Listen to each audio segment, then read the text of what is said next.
Ka tuku mihi mātou a Bowls New Zealand Aotearoa kia koutou katoa kotai mai ki tēnei kaupapa hui huinga. Hello and welcome to the Bowls New Zealand broadcast of this 2026 National Intercentre. It's day one, broadcasting live from the Howick Bowling Club, and it'll be a game between the Dunedin Centre and the Bay of Plenty Centre. My name is Alex Reid and I'm joined in commentary for this one by Steve Beale. Steve, you know a little about both of these centres? Yes, I've managed to fluke my way into both sides over the years. Starting off in Dunedin, we were fortunate enough to be in a very, very good Dunedin sides over the years there, and then moved to the Bay of Plenty.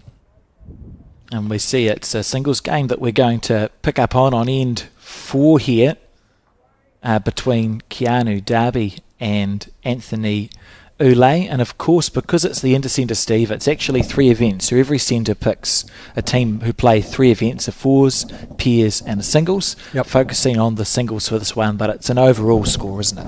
It is. So essentially 2 out of 3 does the bizzo, and but the singles generally set the platform for you. I'm generally of the theory that the singles and pairs will win you the event or lose you the event. And there we have them, Anthony Ulay for Bay of Plenty on the right of your screen and Keanu Darby on the left. Keanu, a capped blackjack, Anthony Ulay with a strong history in the singles event. We should see a good game, Steve. Should do. It won't be hard to, for me anyway. It's blue and gold. So it's, that's a wee bit different for you, isn't it? It's what, brown and brown or something? Oh, one or the other. Yes. So it's Anthony Ulay with the orange bowls and the score 5-zip. And who went first, Steve? Because that will help us understand, as this is the first bowl of this end. I think Keanu kicked off. Yes, so that means Dunedin's 5-0 up in this race to 25 shots. It's a bit unusual, 25. It's been there for quite some time. I do remember when it was always 21 and moved to 25 because some of the games were getting over really quickly in the singles discipline. Sort of old-fashioned's not the word, but it's like a hangover, isn't it, from times gone past with that first to 25 shots. We saw it a little bit years ago. Yeah, it's still big in Australia. 25 up, even 31 up. Oh, yeah. That'd be a too long a day at bowls for me. Oh, you have to take a day's leave. Yes. But it is a different game, believe it or not. Just those 4 shots can make a world of difference as to settling in, finding your line, and away you go from there. The blue line doesn't look too straight, does it? We were speaking about that before the broadcast start. I thought, it must have been an early morning to start off. Yes. So Dunedin 5-0 up in this match. Yes, and the 3 disciplines are playing side by side, which is happening this year. Over the last couple of few years, it's been the 4s have been generally on a different green, but Colin's worked his magic to come up with the mathematical formula that makes this work. So everyone will be keeping an eye on everyone with this, especially down the mustard end. It was one of the things that we found in the feedback is the centres wanted to play on the same green so that you get your disciplines alongside each other, and it's been made to happen, which is really cool. And it's right, Steve, too, because it is a team event at the end of the day, isn't it? So it's nice to have your 3 rinks. Yes, well, I think last year in Interclub, which is the sister of this, we're on a completely different at a completely different club playing the 4s. How's this? Oh, that's a lovely bowl from Keanu Darby. And the reason that blue line is not straight is because it's when they play from the left to the right. So that's not actually down the middle of the rink. No. That is to indicate a short end when the green is played in the other direction. I think Paul Hickey might have been into the into something. Oh, good try from Anthony Ulay. Half a bowl wide. Because it's not that straight. to be fair. And there's going to be one more shot to Dunedin, who now lead 6 shots to 0 in this race to 25. And it's blowing there, isn't it? Yes, it is, yeah. Yeah, it's a windy day at Howick on a quick green, so it's not easy to play on. The other thing too is, by plenty, there are no starweed greens. So this is completely new surface for these guys. And in Dunedin, I think only Kaika is the only starweed green down there. Yeah. Are they totally different families, Steve? Because they're both starweeds are native, and so is the Maniatoto. How does that work? Are they different types of weed? Different weed. The starweed is like a wee crown, sort of spread out like a wee daisy sort of thing, but it's small and it's cut low, whereas more leafy, the Maniatoto sort of version. But the greens play completely different. It's hard to explain what the difference would be, sort of, I don't know, driving on a dirt road versus driving on tar seal sort of thing. That's nice and simple. Yeah. But no one's quite nailing it yet. It's a good opener from Anthony. He'll be looking to get onto the score sheet.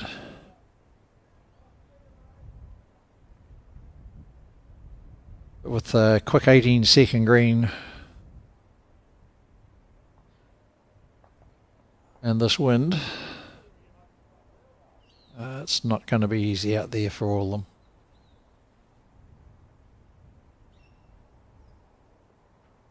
So Anthony's an accomplished singles player, has done very well in the age group fields that he's been in over the years, especially the Burnside under 26s. I think he's won that twice now. Gets a very fortunate rub there. Can't say they played for those things, but you'll take them.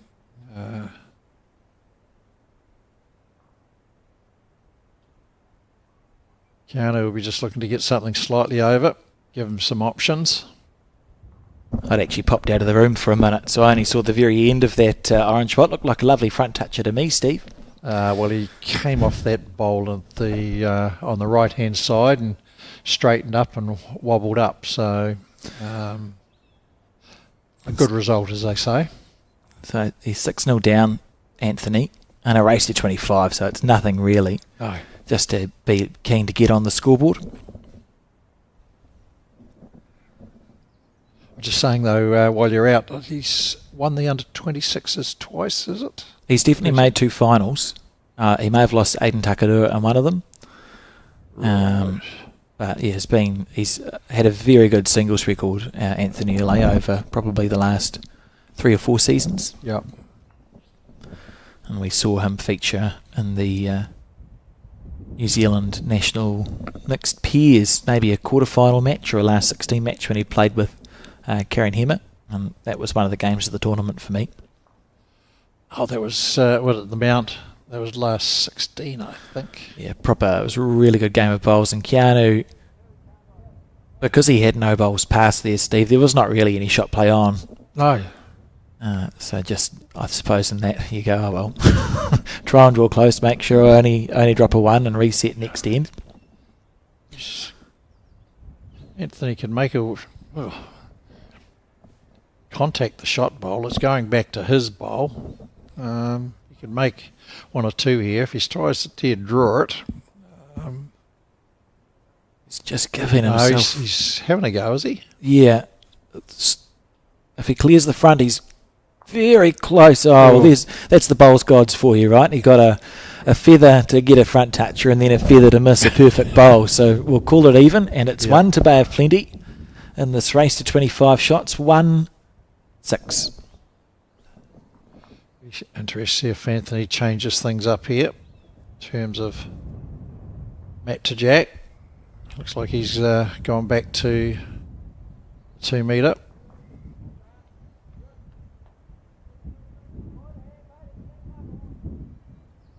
three lovely greens, grass greens here at the Howick Bowling Club, and then in the back, as you see it, there are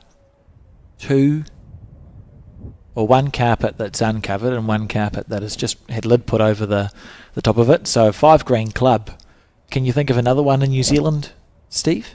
Not going as a 5 green club, no. Howick's out on its own there, I believe. Stand corrected, and I'm sure our keyboard warriors will let us know for sure, but good bowl.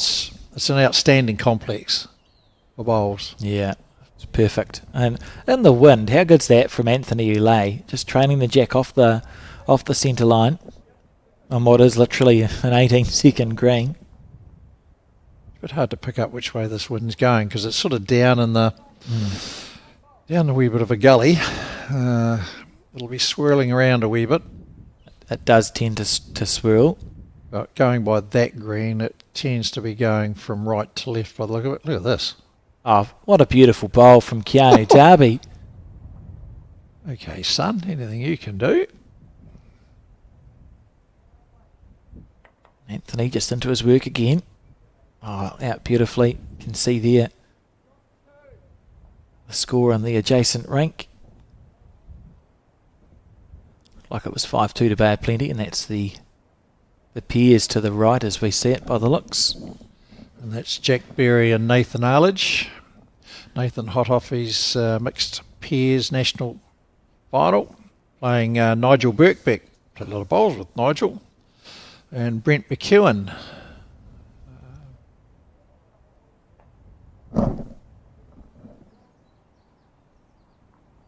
Someone's transitioned from being a very good golfer to being a very good bowler.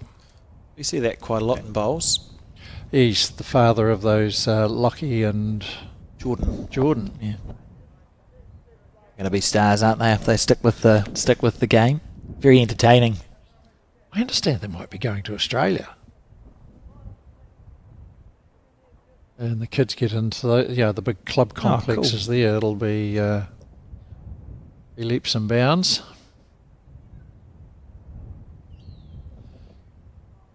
So he thinks he's on a line here.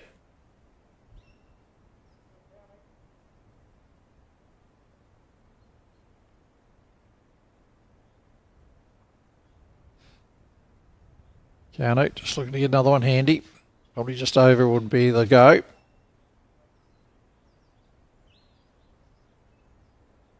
Very deliberate action.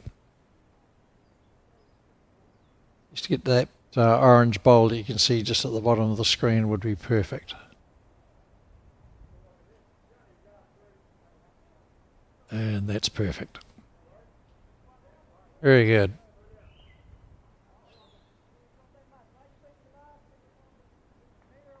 Make Anthony have a wee think about what his options are. Potentially now just more a dead draw. Playing with weight.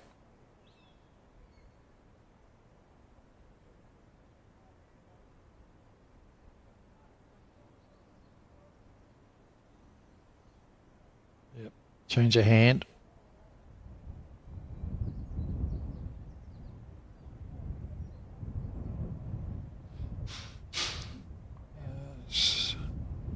Not quite. Oh, here we go. He's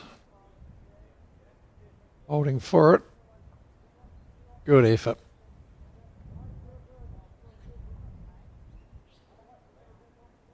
Keanu's going to be forced to change his hand. I'm looking here. Just looking by that, but the angles can be deceptive, as we know on the TV screen.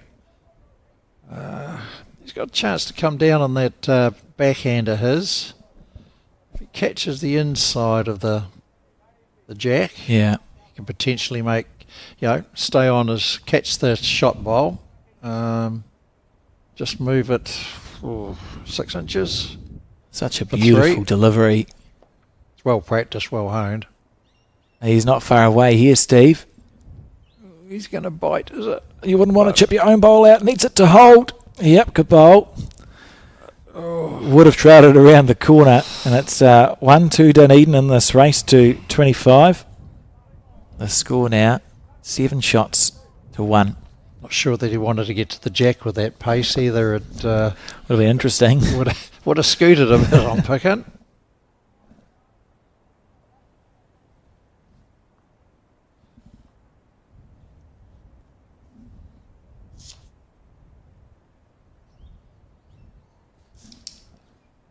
And We're not doing ends, are we? no, just a first to 25. First to 25. Jack thrown to a nice normal length.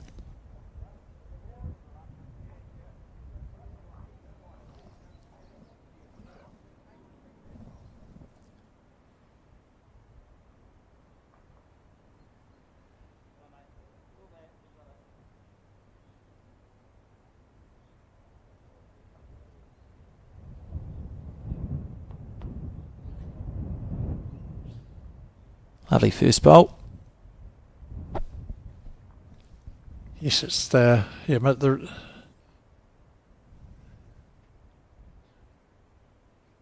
like Keanu was out on that big swing hand. Anthony's on the. It's interesting. Would there be a reason? Often in bowls you see a player follow another player down, so we would have expected to see Anthony play the forehand because Keanu did, so you sort of get a feel for the line. Is there a reason someone might play the opposite hand, Steve? Yeah, well, they look like, since we've picked it up, they've predominantly been down that tight hand. But generally with the mod bowl, the theory is take the swing hand because you're always going to get back to the centre line. Yeah. Whereas the wind can stand your more modern bowl up a lot easier. So and get sort of blown off, yes, off it course. gets pushed. And then if you play it too tight, it doesn't blow as much and goes out the other side and you look a little bit silly on it. He's making his correction now, Anthony. Giving his bowl more room to breathe. This is one of the ones that could get caught by the wind. So you feel like you've got the running when you let it go, and that's a good bowl. If the wind had blown at the wrong time there, you can just feel it in your bones that your bowl can just get shoot out, stopped in its tracks and cut across the head. So you're just willing it as it goes up just to hold a little bit longer. It's a different sort of game, a different sort of style of bowls we see played on these quicker greens when it's windy like this, isn't it, Steve? It's almost a war of attrition. It can be lots of ones and twos. Yeah, it's very hard to get to alike. It's and it's it's hard. People are sitting at home going, "Oh, we can do better than that." Oh, good luck. Yeah, best of luck. You could literally run 8 bowls down a ramp and they're going to finish in 8 quite different places when it's conditions like this, which is part of the challenge. Anthony overplaying that bowl, so he's got a lonely bowl, but it is the shot. What would you play here, Steve? That looks almost far enough off for me to have a crack on the, probably on the forehand, looking for that inside edge. As you chip it off and hold 3. Lie 3. Certainly will have thought about it. The sort of pressure you'd put Anthony under with a reasonably scattered head. And they can sometimes be easier to play those quick bowls. Looks like he's winding up to me, but on his backhand. So the same shot. Looking to chip it out and hold 3. He's not far away here. Oh, just drifting a smidgen, but really applaud that shot selection. Oh, absolutely. You'd have to be unlucky to get it, the bowl and the jack into the ditch. Yeah, what you're thinking is our worst case scenario is I'm 2 down because Anthony, psychologically you think, right, Anthony's going to draw a second shot here. Yeah. So I'm 2 down, but if I chip it out and I hold a 3, it's a lot harder to draw when you're 3 down than it is when you're holding 1. Dead right. Dead right.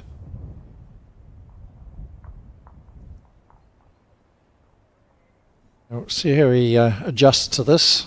It's a fairly big one required, given he went quite deep with his last bowl. Should have gave it some air. Well, it looks good enough. And really good news for Plenty fans. I read the board the wrong way round.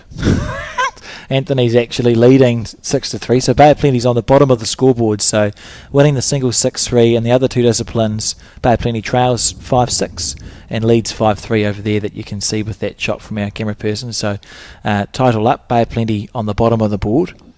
Dunedin on the top, which when you look at the scoreboard we've got on screen actually makes sense because it matches the scoreboard that's at the Howick Bowling Club. So my bad, sorry to any Dunedinites, and for the Bay of Plenty viewers, you're welcome. Aren't you from there? I am actually, yeah. Well, there you go. Okay.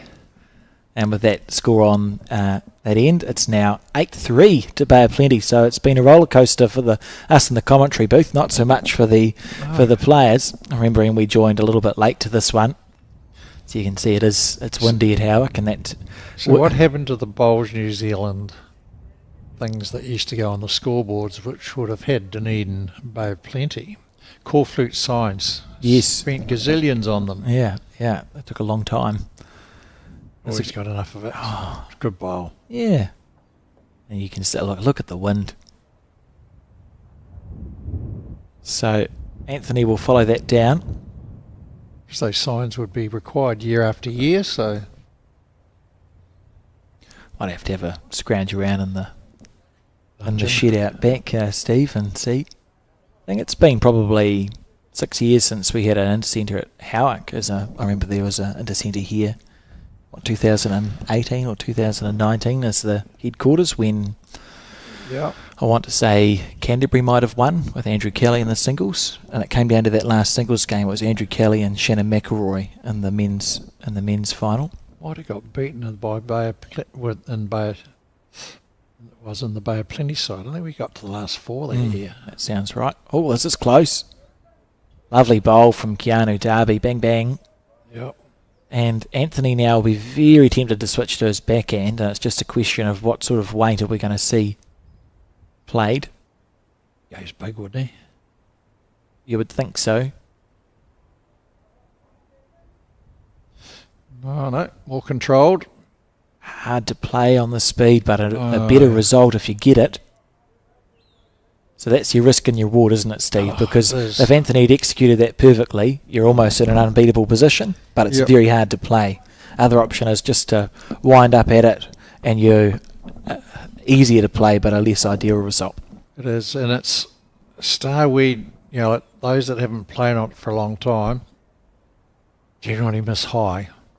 Because funny enough, it just seems to, when you're playing with weight, it just holds for a lot longer for releasing.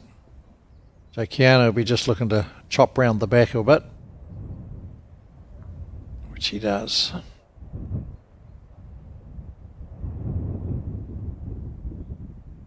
So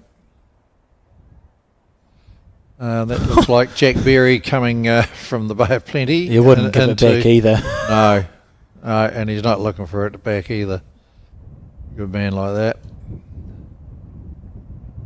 And there's the an indication of the windsock.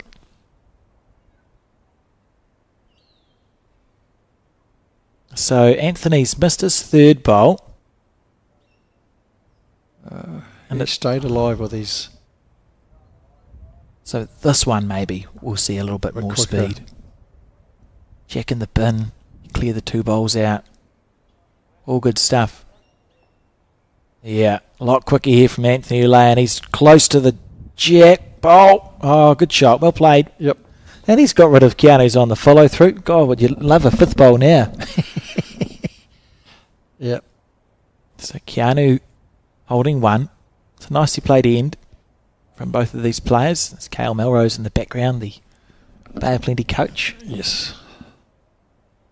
Just talking about shot selection, and Keanu in the meantime just be desperately looking to draw a second shot here. Looks like he's on his forehand. Yep. Yeah, there was no danger there, really. Unless he gets on the back of the... This is delightful. Yeah. Well played. Yeah, very good. 2 shots there to Dunedin. So the game tightens up a little. Long way to go. 5 shots to 8. How does it differ with the first to 25 game in comparison to a first to 21, Steve? Well, it depends how you approach it. Like I'm generally trying to be first to 10, first to 17, 4 ones.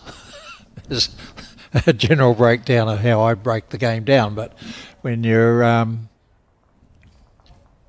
with this, you probably break it down into first to 10, first to 15, first to 20. And then go that last 5. Yeah, well, 5 ones sort of thing.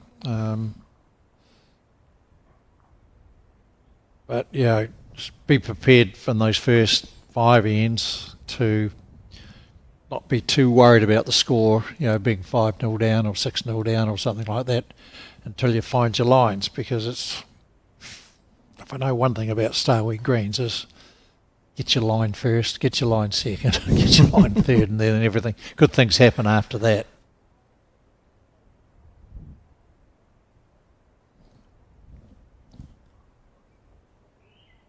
So County's gone out into that wind hand again. See it blown back from the left to the right. Just out of screen. And Anthony last time in the situation played the backhand and ended up with one isolated bowl, so opting to stay on the backhand. Most of his bowls have gone up the tight side by the look of it. Just pick that there and back again. Yep.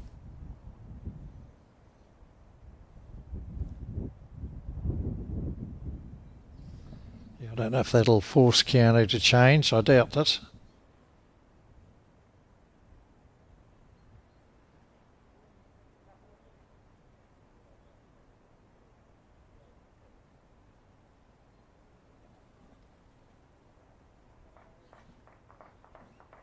Yes, it's interesting. Keanu didn't change his hand here, Alex. It's something that probably the average club bowler would go, "Oh, it's in your road." But, what a correction that is. That's very good. But it was never in his road.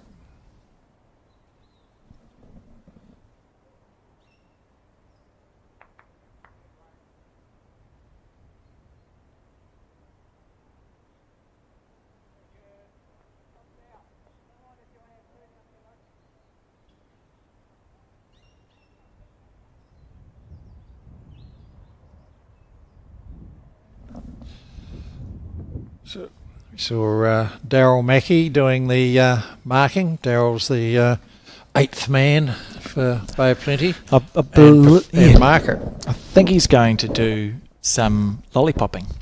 Is he? Which is quite exciting. So we'll get an indication of who's holding however many shots. Okie dokie. Keanu on the gallop.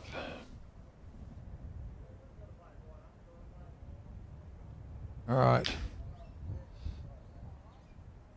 Just looking to get something tight here.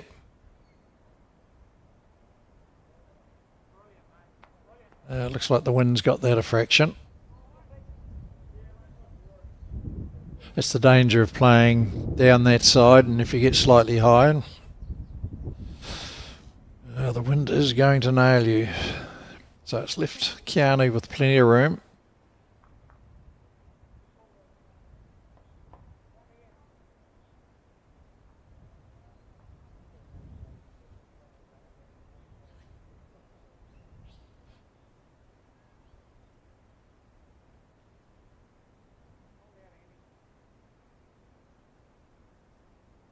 Checking with the forehand, as expected. Just looking to get something beating that left-hand orange.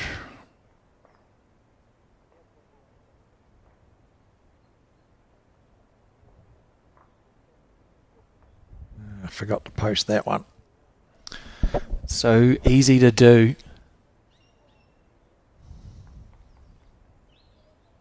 Anthony might be... Well, the only way he's going to get to the jack, really, is come down the other side.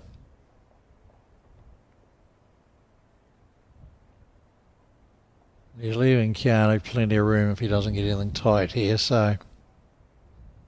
First objective, get something tight, get the shot, that's a bonus.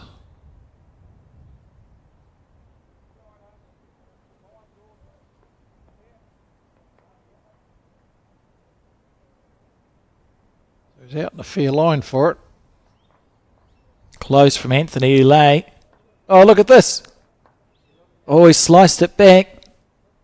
And by the body language of Keanu, I would say that it's, yeah, one to Anthony, that one bowl. Wow. Travels a foot less than that.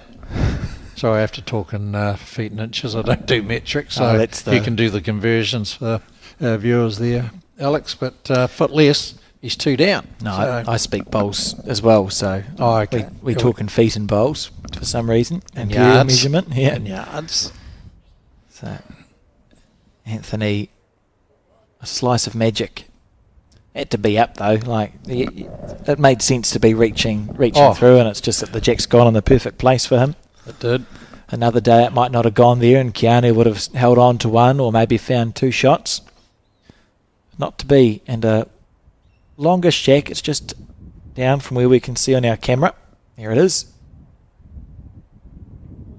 Half a bowl low, and Anthony still persisting. Seems to have found that hand really well. Yep. To the club side.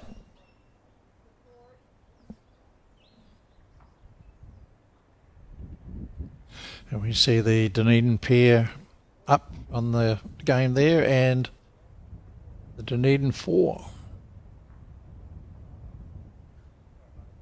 are behind. Remember, the results will come through onto Bowls Hub Aotearoa as the day progresses. So everyone, the event started all over Auckland at about 12 this afternoon. And it's in 4 sections each for the men and the women. And it's match play, Steve. So one centres, fours, pairs and singles plays against another, and you get awarded match points first, and then it goes on a count back of games, one to see who qualifies. Yep. Back in the olden days when I used to play, it was games. So you play the centre with essentially 9 points up for grabs, 3 for each win. But I do like the idea of this now more, that it's centre v centre. So that's it's first win the event or win the rubber. And that's the easiest way to understand it, isn't it? Is you got your centre versus centre matches. If you win the match, cool, that's good news. Yep. That counts as something. And then it's only when you have centres with the same number of match wins that we start looking at the count back on games won. Yep. And that really applies for for qualifying. And sit. No, not going to. Might be shot. Just going to say that because it looks like it's level with the jack. Yeah, it could be.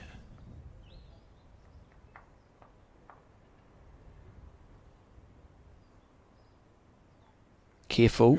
Yeah, he's got to get on the inside edge, and he Perfect. has played it perfect. That's one of the better bowls you'll see today.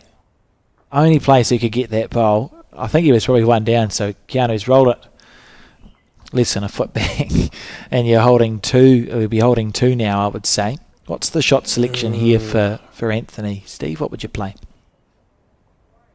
Well, he's been playing most of his bowls down that side, so for him to go change his hand, it's actually a big change. And this is where the rink coach comes into play. And that's literally what Anthony's saying now, is I could stay on the forehand like I've already played. Yeah. The instinct is to change the hand, but we're windy on a 19-second green. What are my chances of actually executing a shot if I switch now? Yeah, he's probably got more options down on the backhand because he's got a chance for the jack and or sit those 2 bowls. If he picks up the jack, it's going to him. Good count. If he's slightly narrow, sits on the bowls, chance for shot or reducing the swelling. And so he is sticking with the tight line where he's got to just find that perfect drop. Oh, he's having a fun run. Onto the jack in the ditch. Oh, goodness gracious. Okie dokie. I just go jack size target, and he's got it. So it's what we're talking about before. He doesn't have a close shot. You can see the jack there in the ditch. Hasn't quite killed. Doesn't have a close shot, but he is holding 3. Yeah. That can be harder to play than you might think when you've got metres and metres of room to draw here. Yeah. Kanu's 3 down, and he's got 4 or 5 metres of room. Not as easy as it might appear at first glance. Nah. Because he's got to get out into the hand that's holding, getting out into unplayed green, which potentially will take a yard or 2 of speed off. Let's let it go beautifully. Doesn't want to be going ripping into the ditch. And looks like a fair effort here if he gets back into the rink. We'll know by body language.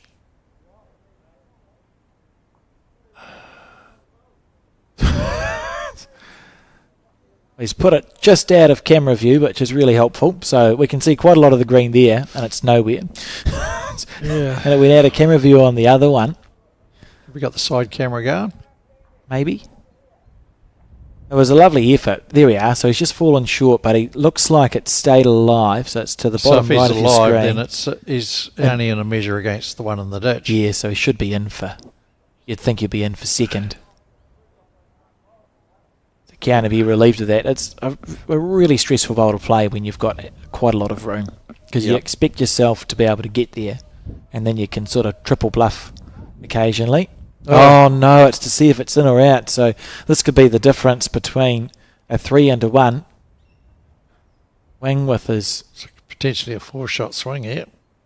It's in. It's in. Oh, it'd just about be shot for sure, wouldn't it? Because it's on about the 2 metre mark. Yeah, and we saw Keanu going to pick only up. 2 there, and it's at least more than 2 metres from the edge. Keanu was ready to pick up the mat and say it's 1 to me. Going to see the umpire used again. Oh, no. Keanu doesn't look like he's that happy. Yeah, come on, mate. And a lack of experience. Wing just watch. Oh, there we go.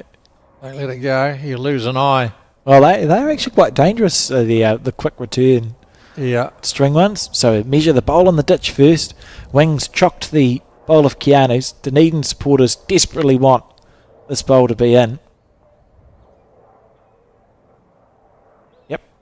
There you go. So it was mine all along, Keanu says. Goodness gracious, Anthony. Oh, we've got Daryl in. Daryl with the lollipops. How good. So we'll see now on the scoreboard that because Dunedin are leading off, the little glowy bowl on the top left of your screen as you see it should come up for the red side, telling us they go first. That's just a simple little innovation we've brought in recently, Steve, inspired by the darts and the curling. Okay. I was going to say you must have had too much time sitting at your desk otherwise. Quite a lot of time. It's just an indication that they're the ones who've gone first on the end. So we know Dunedin have gone first.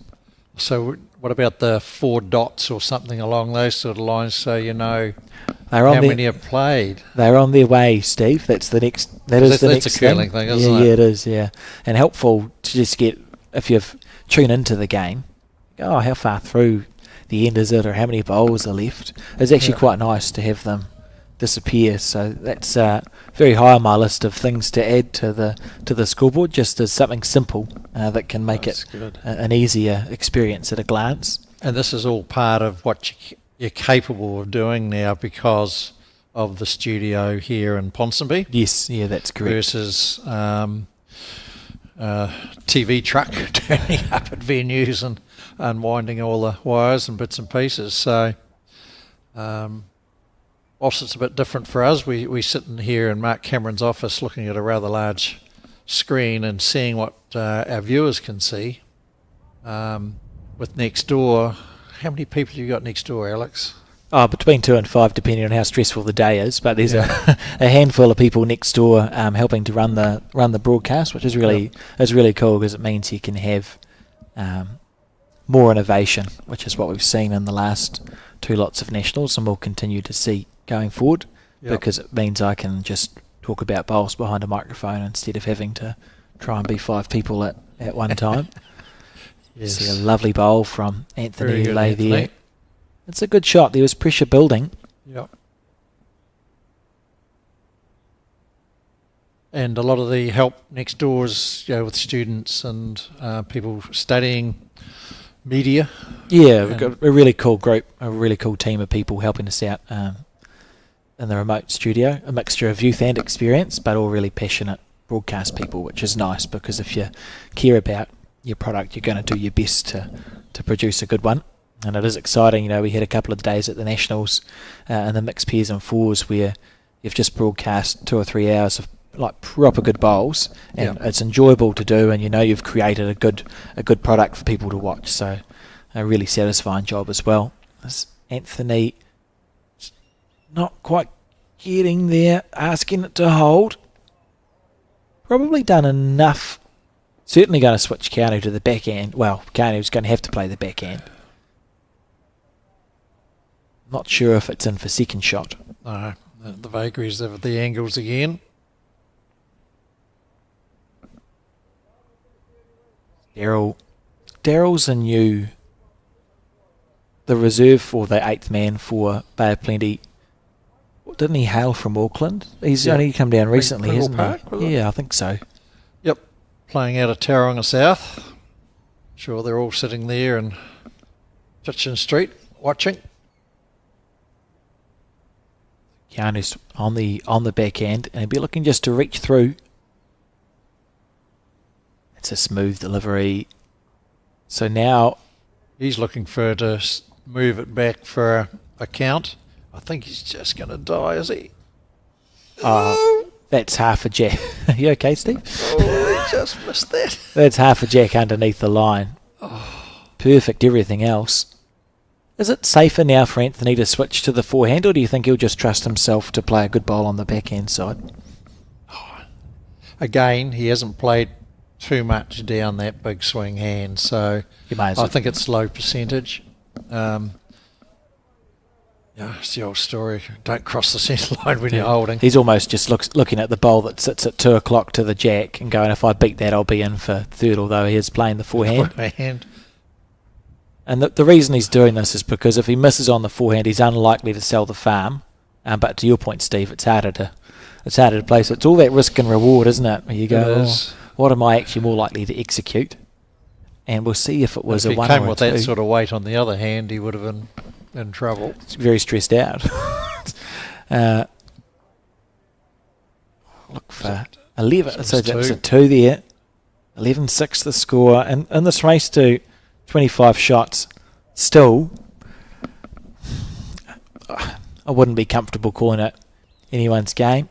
As we see the little Chloe bowl, see, Bay of Plenty goes first, so the score tick has changed to reflect that. Outstanding. Still, from Anthony's point of view, he's not even halfway there. There's so many shots left to score before you get to that 25. The game of 2 halves, the game of 3 halves.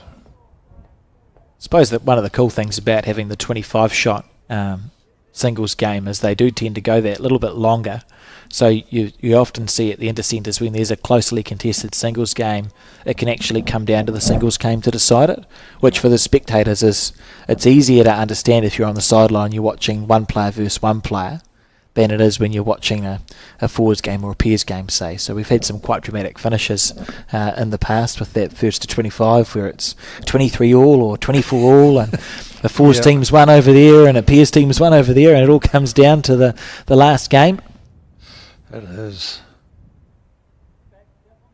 And I understand, does it draws count in the qualifying rounds? In section play, I think they do. Don't quote me on that. I think they do. In post-section, everything has to be played out. Yeah, so draw, stay draw in section play, and top 2 proceed to the quarter-final. Yep.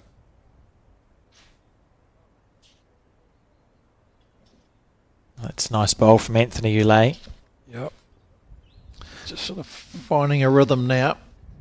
Of course, this year the 2 defending champions in the men are Wellington, who are going for a 4-peat, which would be making history in bowls. We've never seen a 4-peat before in the history of this Intercentre event. Started in 1970. We've seen three-peats, a few of them, Dunedin and Canterbury. Dunedin, Canterbury, yep. I was fortunate enough to be in one of the Dunedin sides. Equalled by Wellington last year, and that was a remarkable achievement. So if they can stand alone on 4 in a row, goodness. Yeah. It's the women's defending champion team, Bay of Plenty, who won it for the second time in their history last year, returned with a very similar team. So they'll be trying to, I think, be the fourth centre in the women's Intercentre to go back-to-back. Nelson's done it. Say Waikato. Waikato's done it. Done it with those legends that were out of there back then, the Millie Kahns and maybe even Wellington, I think, went back-to-back at some stage as well when they had Judy Howard co-playing. Yep. So they'd be the fourth centre to achieve that. And this is a poor end from Keanu Darby. He's switched over. He's not, because he mucked his own hand up really for himself. So he's not trailing by enough to be concerned, but he also wouldn't want to be much further behind, if that makes sense, Steve. You go, Anthony. There's panic stations there, and you've seen the arms crossed. At least he hasn't given the shot away. No. Colliding with Keanu's bowl, and the momentum feels like it's changed if Keanu can draw the shot here through a gap that didn't exist 30 seconds ago. Yes, it's sort of... Keanu's given Anthony a free run down that side. He's going to get the jack. He needs it. Oh, no, he's made 3 of it for him. There is a bowl... we've actually got something in front of the screen. There's a bowl behind a camera in front of the screen. He may have pushed it to one, so it sits at 6 o'clock. Just at the bottom of your screen, you can see half a bowl of Keanu's, and he's managed to make a 1. That was very close, flirting with disaster there from Keanu Darby, but did enough, and it's 7-11 now. So a very effective bowl, Steve. It was, and I'm just wondering if Keanu gets on to. Because Anthony's just being that wee bit more consistent, he's giving him a free run down that side. At least if he gets down that side, you'll muddy the waters up a bit, perhaps. Keanu just ditched the jack. So our score ticket will still have Dunedin. So even though we're going to see Anthony redeliver this jack, the glowy bowl will still go on the Dunedin side of the score tick, because technically Keanu's going first. Correct. It's just that he's lost that advantage of delivering the jack to where you want it. And it's usually an indication that a player is not quite feeling comfortable on the rink if they lose the jack in the singles discipline, isn't it? Or you just can't throw the jack. Singles players have to be able to throw the jack. Oh, they do. Otherwise we send them to the Merv Gibbons School of Jack Throwing. Merv at 85 now. To be fair, some of them are bouncing away. It's still got the jack under control, Merv. He's quite close to the ground, so they wouldn't bounce. They don't bounce too much. Wouldn't bounce too much. Anthony on the back end. I think you've identified a really good point there, though, Steve. I wonder if there would be merit. I'm not sure who the rink coach is for Dunedin, but perhaps you just go, have we thought about, because again we see Anthony nailing it on that side where the club is. Yeah.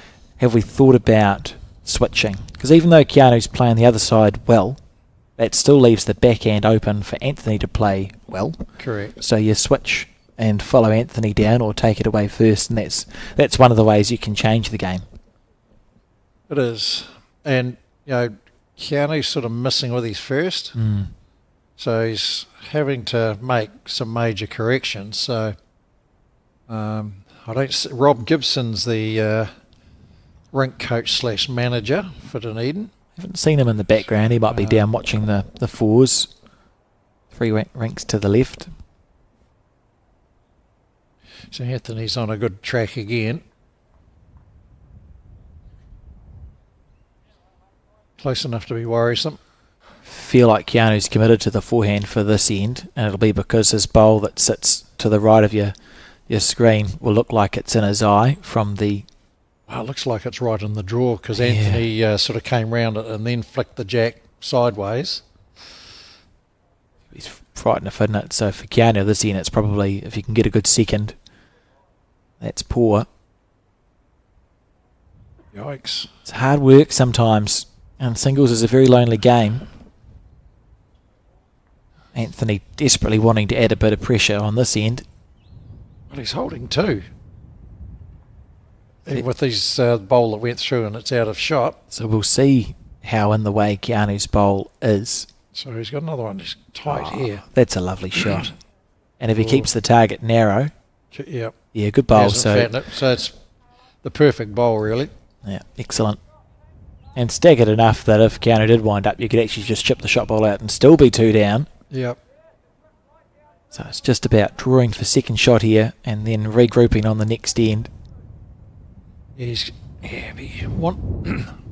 can hear the wind in the ambient mic. That's the last thing you want when you're trying to draw to cut it down to 2 is have a big gust of wind in your face going, here you go now.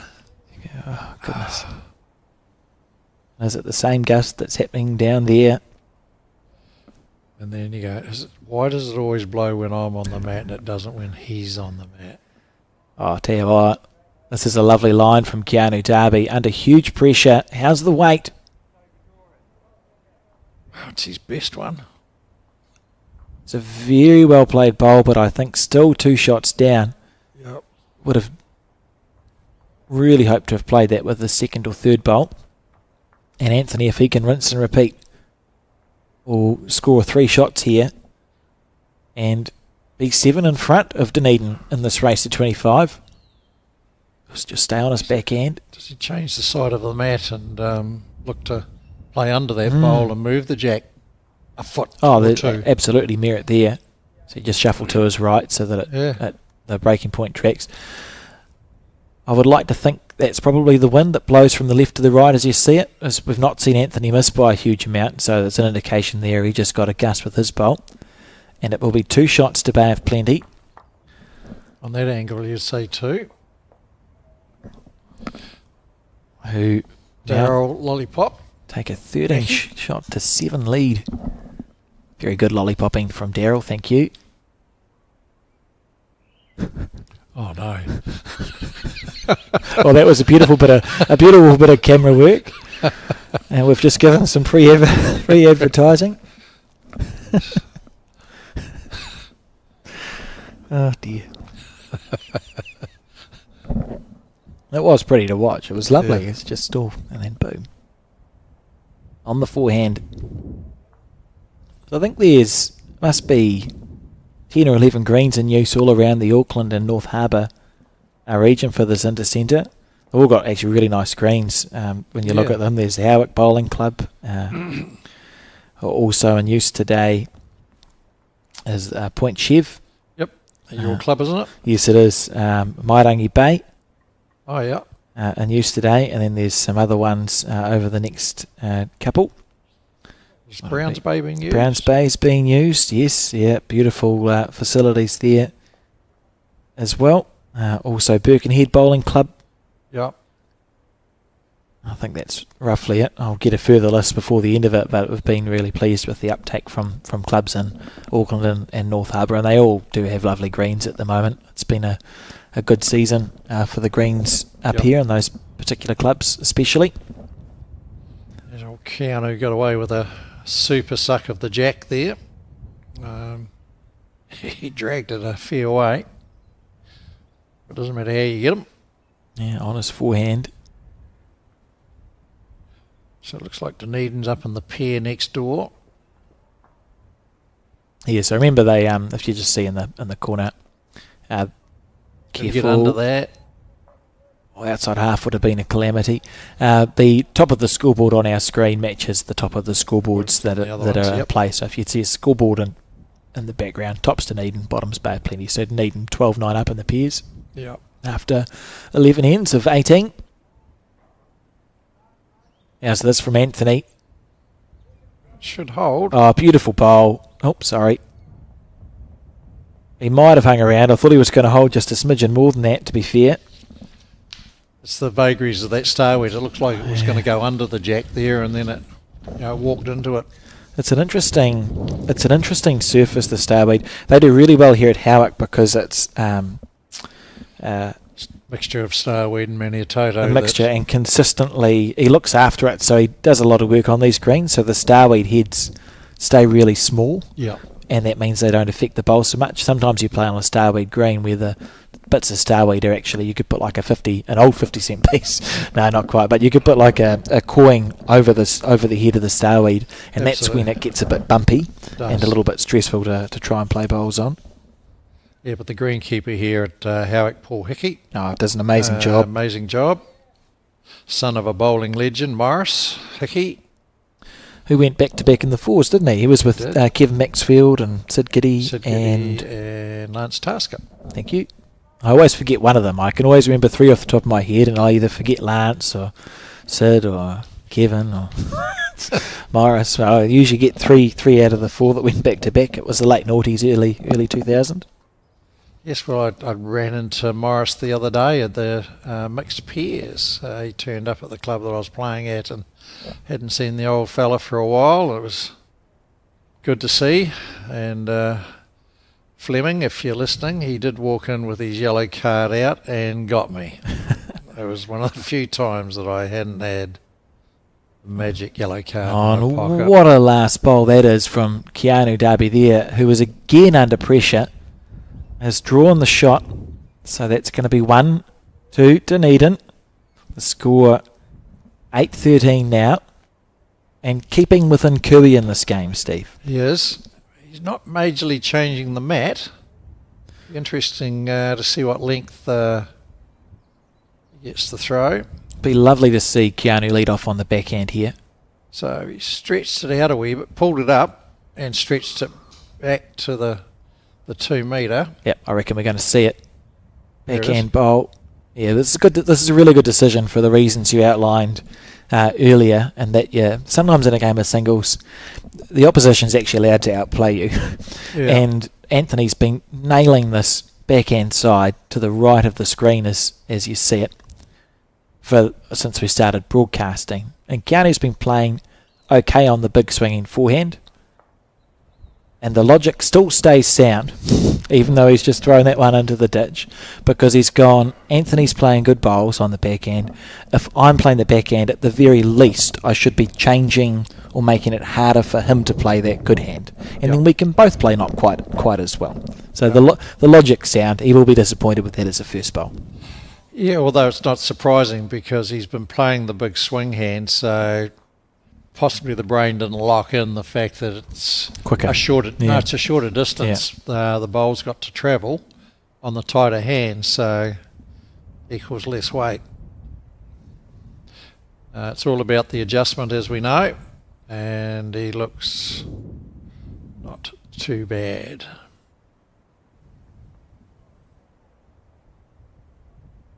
Certainly better. You're not wrong. You're not wrong. And Anthony on his backhand.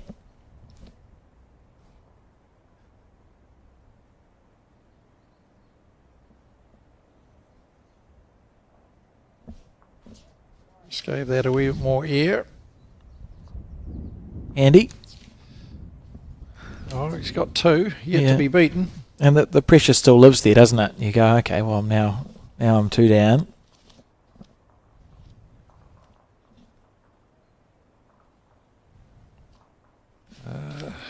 Doesn't look good from here.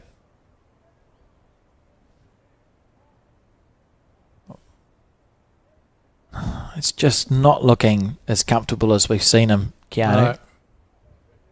Played some very good bowls to keep himself in this match. You put yourself in his shoes, he's made a really sound tactical decision switching to the backhand for his first bowl on the ditch. Overplayed it with his second, has fallen short with his third, and should have been 3 down. He should have been in a world of pressure here. That's a very poor bowl by Anthony there. What a last chance.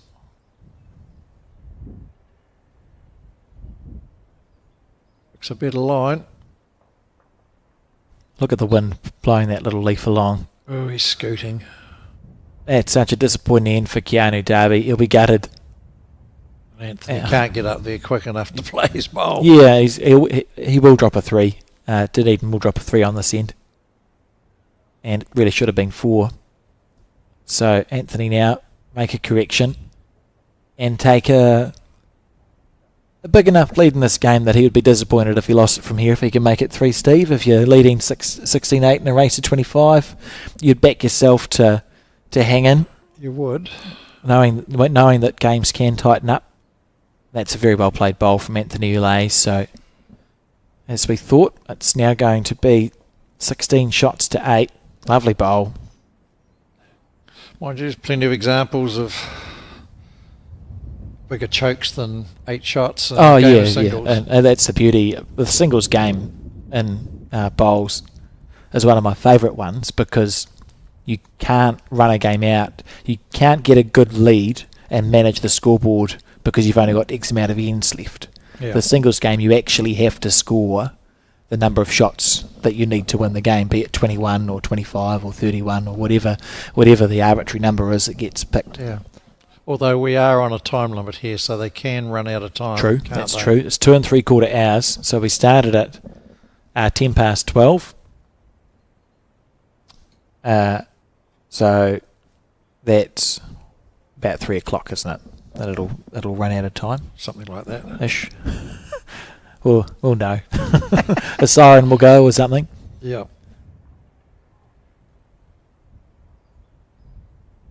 Yeah, 2:55. So around three-ish they've got. So the time now 1:30. Hour and a half left on the clock. Keanu's tramping again, but doesn't get the jack properly this time. Jack actually jumped up a little bit there. That's rare to see with such a low weight. It looked like it almost got airborne.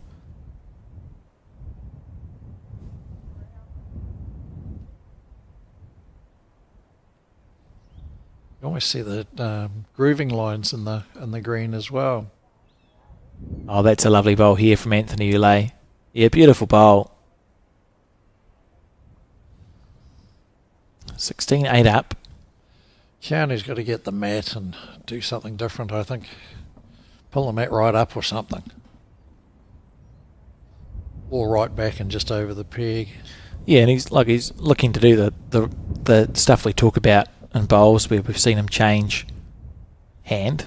So that's one way you can change a game. And then the next one, as you say, Steve, is you can either look to change the length or you can look to get more. If you're a player who's got a very good drive shot, sometimes what we might see is the players get a bit more aggressive, which does two things.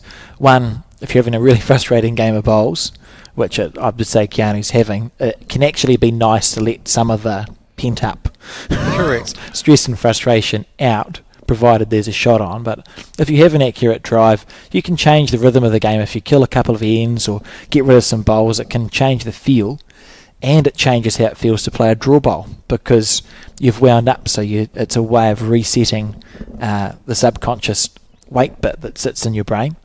Correct. So there's a few more tricks up his sleeve for Keanu to find a way back in this game, but you don't want to spend too long looking for them. Needs to find a friend. Inside out. Yeah, good bowl. That's a very good bowl. Shot.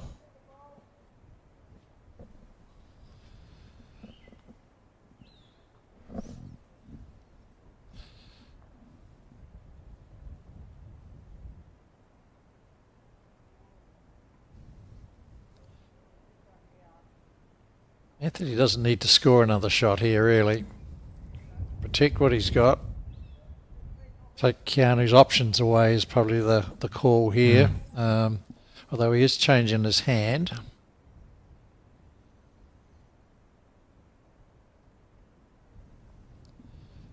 And we know it blows from the right to left. So this bowl, if it gets a gust at the right time, could almost come back to the centre line. Not quite going to.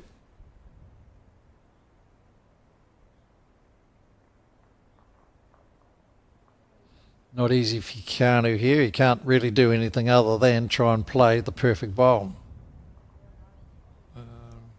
Because nothing's been built. You got second shot, but it's lonely if you were to be aggressive. Got nothing over. So the backhand it is. Yep. Let it go good. When's it going to turn? Oh, he's pushed through the shoulder. Oh, wick off that one. And a bit more blow of a wind. That could have actually come back. Imagine. Oh. You'd take it, but you might go, oh. The bowls gods have been generous on this day. Not to be, though, and it's one more for Bay of Plenty. Anthony Ulay, the singles player, taking a 17 shot to 8 lead in this race to 25.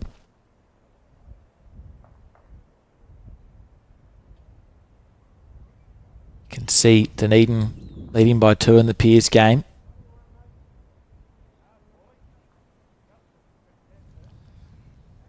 So what happened to the blue and red stickers for this event? Are we Because it's the Intercentre, the centres will use their centre stickers for this one. And luckily it's pairs and singles that will be largely broadcasting, so it shouldn't tax our brains too much. I wouldn't want to be filming a fours broadcast. I'm easily confused at the best of times. both the stickers on these teams' bowls are blue, Yeah. blue and gold. Lovely first bowl again for Anthony. Changing the jack length a little. But you can't argue with it. This first bowl's perfect weight.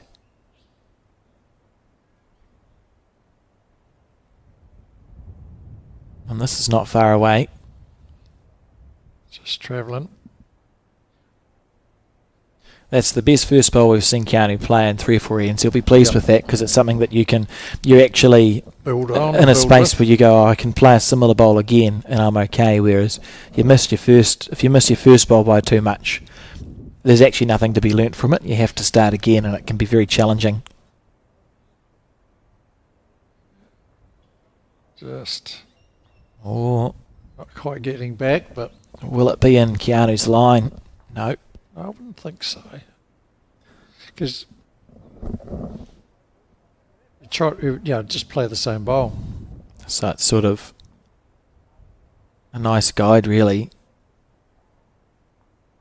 If he's got his weight right, should be very close, Keanu Darby. Oh, he's going to get the outside edge, is he? That was a well played bowl. Catches the inside edge, happy days. Fortunately got the outside. Anthony now switching to his forehand. And we know that's the big swinging hand, the way the wind is blowing. So we will see it come back, but not in time. It's just slightly overcooked, that one. Does Keanu stay on his backhand again, Steve? Yep. Because he's got his own bowl to hit up. Gets the perfect run. There's Rob Gibson sitting in the background there. So same bowl again. That's what we're talking about, being able to just play 3 bowls down a very similar He's taken all the weight off. line and length. Well, the line, more than anything, actually. Just started to turn early, and I thought, oh. The moment he let it go, he would have lost hope with that one. It was a very quick decision on using the fingers. Not too sure what the answer was or to the what question.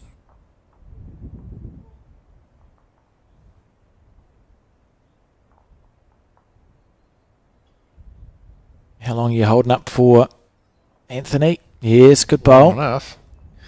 So, holding 3, I would say. An ugly head for Keanu. What would you play, Steve? Yikes. Not easy. He's only got one option, hasn't he? Yep. Oh, he's on the back end, so there's a start. Yeah. It's the only option. Is he considering going the... I don't know. I can't. He's got a look in his eyes. But you can't see the... You can't see all 3. You could chip 2 out. Maybe it's just a bigger... Maybe he's thinking, how far do I want to try and rake it back? Am I playing controlled weight, or do I go a little bit quicker? I think he's going to go a bit quicker. Big. Yeah. maybe just again a sign of how he feels like he's playing, and he could be close. It's gone. It's gone. Running at the Bear Jacks never. Again, when you're down like that, it's not the ideal option that you have to take, but he sort of blocked himself on the backhand. It's a shot selection you see when someone's just having a bit of a hard time finding it, because you don't have the confidence, as we see 3 more to Anthony Ulay, who takes a 20 shot to 8 lead now. Raced ahead. It felt like a close game. It's felt like a close game as we've been talking about it, but it's probably been 5 or 6 ends since Keanu's scored, and now 5 shots away. It could be 2 ends, and this game could be all over. Rob Gibson learning how to text. Probably to his lovely wife, Sharp.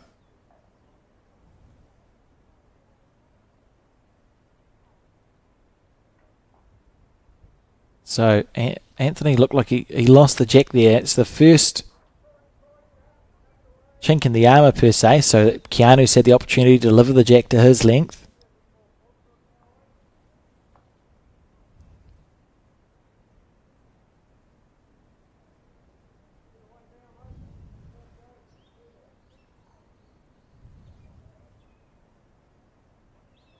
So he's going right to max, 2-2.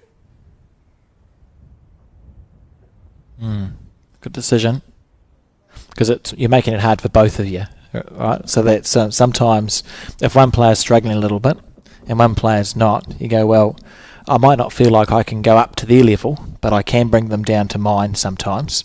And the longer length heads, that's one way to do that. So I think a good call. Yikes.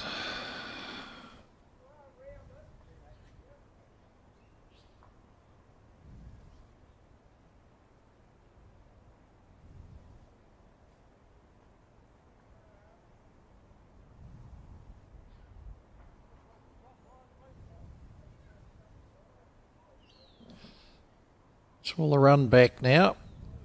He should be good. Gets not quite.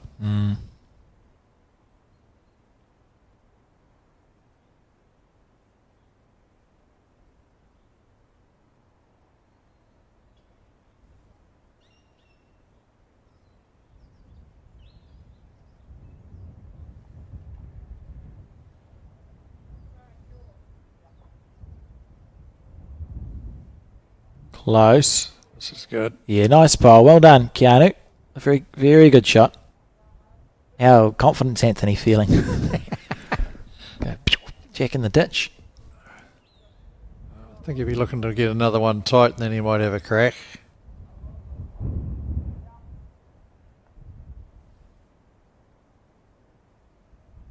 Not far away. Oops, it's going to walk into...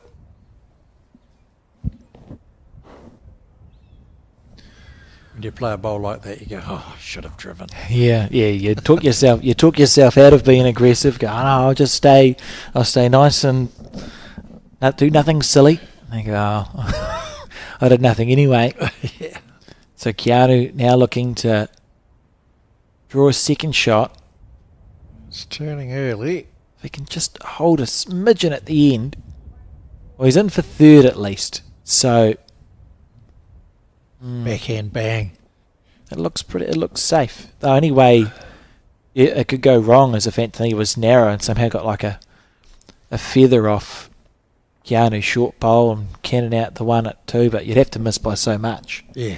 Well, the old story is if you miss by that much, you deserve to go down. Yeah. Yeah, it looks like he's changed the backhand. Is he going to have a flick? Yep. Good call. And he's Not close. far away. He's close. Not far away. Oh, what a bowl. Great shot from Anthony Ulay. Absolutely got it. Beautiful bowl. And allowed himself a tiny, like the smallest smile you've ever seen. I'd be happy with that if I executed that shot, Steve. Yes. Yes, there is history Oh, that's right. on the net there somewhere about that.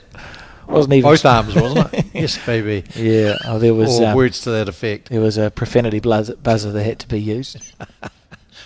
But it was a great shot. I don't get that And a close great to the result. jack anymore. Right, how you going, Keanu? Looks too big. Racing, I think. Right line, just into the ditch. So that means one more to Anthony Elaine. If it was a normal game of first to 21, Anthony's just won the game of singles, but it's not. It's first to 25 shots in this Intercentre. So 4 ones.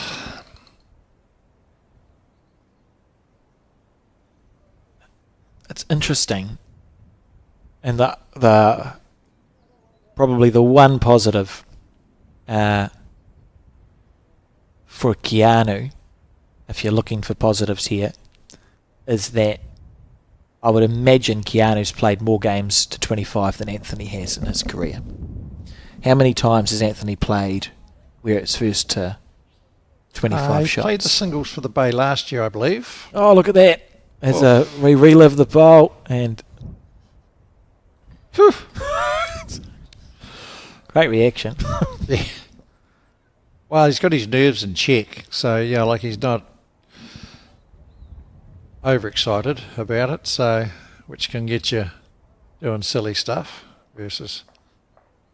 Oh, then I'm out of positives then, Steve. Yeah, because you sort of think, and the time that Anthony has to score 4 shots, Keanu's going to need to score a lot.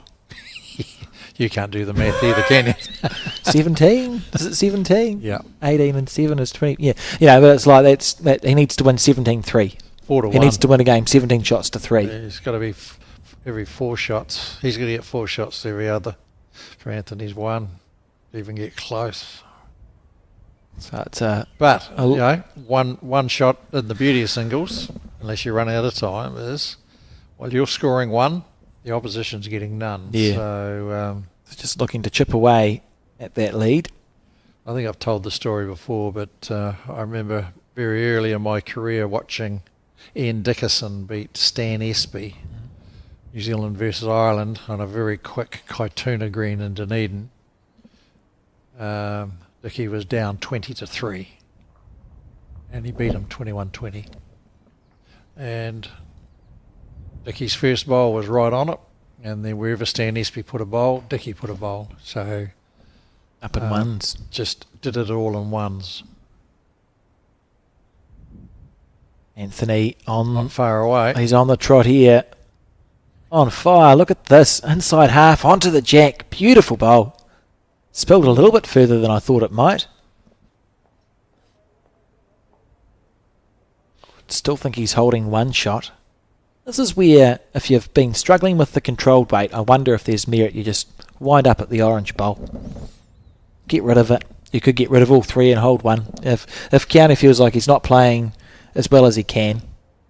Generally, if your draw goes, your drive doesn't. It's not far behind it. I don't know. That's probably why you're sitting in the doing commentary, Alex. Oh, absolutely. Much easier to talk about bowls than it is to play it. Yeah. I've not missed a shot from here yet. I've probably made some wrong calls, but I've not missed a bowl in the commentary booth. Looks. Well, this can't be far away. It's holding on. Inside edge. Oh, outside. Oh, wouldn't that rip your nighty? Didn't even sit it up and over, and you just, yeah. Bowls is a funny game. Tell you, if Anthony leaves us alone, I suppose we shouldn't get too excitable. I was just having a thought. You go through Keanu's last bowl and cannon the 2 oranges out for 4. Yep. Ditch weight. 3. Let's not be 2. Sacrifice bunt. You got to sacrifice bunt. So Anthony looks reasonably safe on either hand, to be fair, because where Keanu's bowl's sitting, you'd be hard pressed to roll it in for shots. So he'll stay on his backhand, which is to the right of your screen, and just look to get another bowl there or thereabouts. And looked higher start than Keanu's. So what's he going to do? It should have been hard work. Okay, well this is interesting. I don't think you can get rid of the back. Oh, shall we figure out who's got shot first? That's a good call. Yeah. If Keanu's holding 1, I would say that's quite good fishing for the Dunedinite. Otherwise, do you see anything interesting on, Steve? Oh, see, even if it's all locked in. Even if he belts that bowl next to the orange, it's the first orange beside the black's going to lock in. Yeah, you'd have the to. other one's going to go at the speed of light. You might find a weird one somewhere, but I don't think there's anything to hit anymore. So he's had a look at it. Keanu's decided what shot he's going to play on his backhand side, and he doesn't look like he's shaping up for huge weight, so maybe it's just rumbling through in the wind. Why is it only blowing? And the wind blowing, but he's looking probably to go through his short bowl that sits flat at 1 o'clock to the jack. And we're not sure what speed it's going to look like. Looks like draw. Just enough. Looking to get on the outside of these. His bowl mustn't be touching that orange one. Oh, okay. So therefore he must be holding the shot, Steve. Correct. Well, he thinks so. Otherwise you wouldn't be playing that shot. We'll find out soon. I'd be too scared to measure this because the bowl's sitting on an angle. I'd probably knock my own bowl away. So that's Anthony's bowl first, one sitting flat. And Keanu will go back to his one. Ooh. Oh dear. That would tend to indicate it's one orange. One orange. And so an unusual header bowls that one, but Bay of Plenty tick the score over. 22 shots to 8 in front now, and you're in check-out range, Steve. You could win the game in one end. If Anthony scores a 3, it's all over. I generally find that better off doing it in ones. As soon as you start getting greedy, you start creating heads and targets for good drivers. So that's how you like to finish a game of singles, Steve, when you're looking to get to the end point? Just if you get one tight walk and over then just get them around. The worst thing you do is put two bowls together.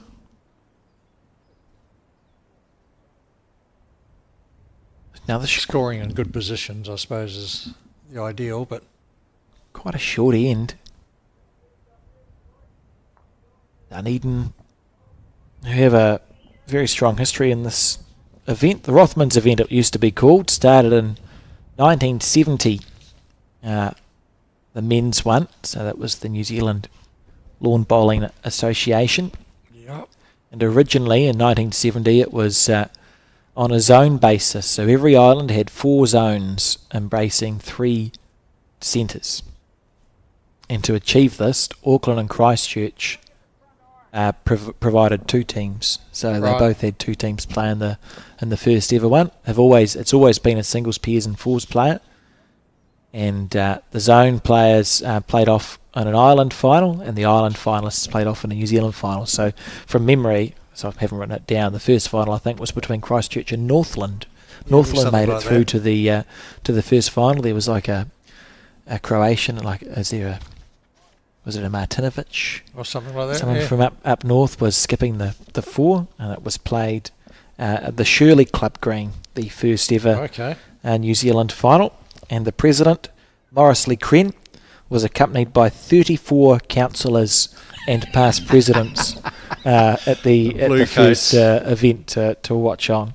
Yes, those that have been around the game a long time will remember the old blue coats, the men, and the powder cream puffs for the ladies, who were in a predominantly sort of a whitey, creamy coloured blazer. That is correct, and it was in 1982 that the Women's Bowling Association introduced an Intercentre tournament that ran along essentially the same lines to foster the competition. It was 93 when I played in the first one. You mentioned it was Rothmans, and the cigarette companies were big into it back then, and the 93 one was the first one that was sponsored by Smoke Free New Zealand, and I do recall at Onehunga, the winners of the 1993 Smoke Free Intercentre team is Dunedin, and 6 of the 7 players went and tapped out their cigarettes to go up and get the prizes. Oh, we got there eventually. Oh, nice bowl. That's a lovely bowl from Anthony Ulay. So he's holding 2 now, which would put him on to 24. So Keanu Darby really, he has to score on this end, right? Like you'd you need there to be 2 ends of scoring or 3 ends of scoring left for Anthony to do. Otherwise, there's only one mistake or one Yeah. great shot. Has to score on this end. So this is the bowl to keep with any chance at all. Any chance. Now the game's there. Looks like Dunedin 4 are running away with the result there as well. Oh, that's disappointing from Keanu Darby, and it's going to be 24 shots to 8 in this singles rubber. One more to go for Anthony Ulay. And double quick time. Yes, they are. They're ripping through it. To potentially claim he might score some of the first match points in the Intercentre event. It's only begun an hour and a half or so. Yeah, as we spoke about earlier, Steve, yes, we're televising one game per match, but it is match play. It is. So it's looking like... It's looking good for Bay of Plenty at the moment. So my adopted centre, the boy might be out of Otago, but Otago's never out of the boy. But by the look of it, with Anthony's... Well, you've got to say he's not going to lose this. And the Bay of Plenty 4 are doing very well against Dunedin. The pair, Bay of Plenty pair, are just behind. The beauty of this event is that all 3 teams will have an eye, or it's probably the manager's job, but they'll understand how everyone else is going. Yep. And if your singles player can get off to a good start, it creates pressure for your opposition and confidence for you. So Bay of Plenty, if Anthony can finish this game off for the next 1 or 2 ends, go, oh, that's a good start. Our singles player's won. Great. Only one more of us needs to get over the line. So there's all the confidence in the world as we see Keanu Darby still battling away. That's a beautiful bowl. Whereas for Dunedin, if Anthony can win this match, they're going, oh, got to win the next 2. Now we need to get the next 2. So it can make a difference if you can get a win on the board early, and the singles are the ones who can do that because it's to a shots target, not a number of ends. So if you can get a singles player finish their game off quick, it can create quite a change in momentum.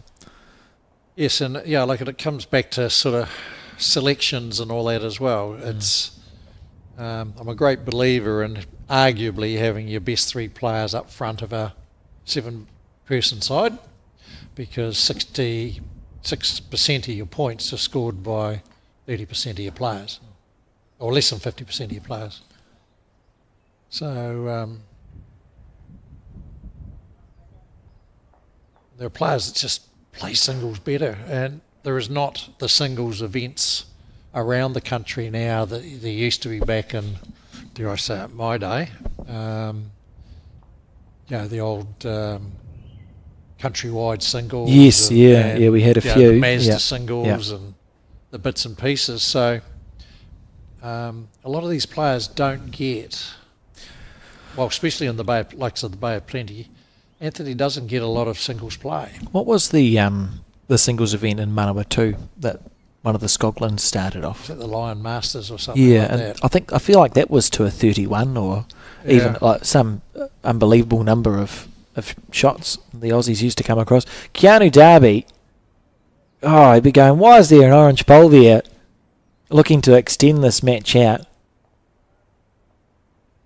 Anthony won't want to be having to rumble through with this one. So that was your point before, isn't it? Is you look at the scoreboard and go 24-8. So Anthony, you could get all flamboyant and try and chip the bowl out and see if you can hold the win or whatever. Yeah. But in reality, what he's going to do is just try and draw as close as he can. Yep. Another second shot's all good, and then he gets last bowl next end. Yep. On the back end. So centres, for the singles, centres like Dunedin, Christchurch and that, one of the reasons I believe that they do very well in Intercentre is that these guys and women play an interclub system. That every weekend they're going out and playing a club final, if not a centre final, if not a national final. Quick question. Is there any merit in Keanu trying to just drive that short orange bowl and tick the 2 oranges off Steve for 3? Get into double figures, 11-24? Nah. Okay. I was just checking. He's got to hit it first, I was just checking. He's got to hit it in the right spot. That's fair enough. I was just looking for some excitement on the bowling screens, and it'll be a draw for 2. That's all he's got. He's played three nice bowls and potentially a fourth one depending on this end, Keanu Darby. Not too bad here, is he? Yeah, this is well played too.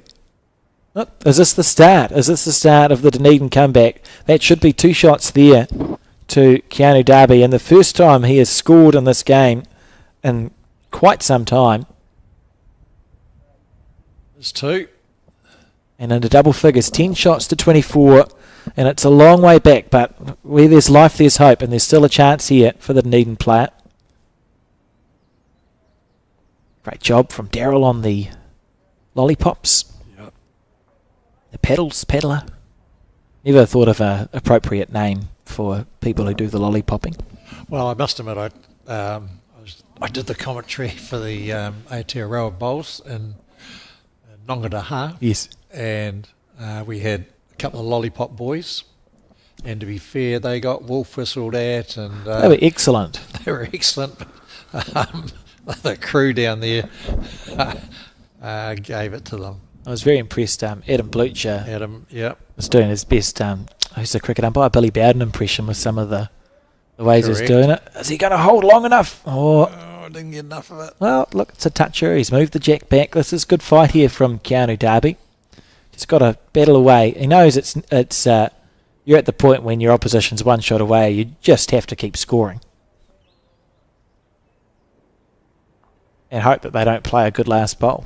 At some time in the next 12 ends. 15 shots. You just have to hope that Anthony doesn't have that opportunity to rip you out for one or play a good shot.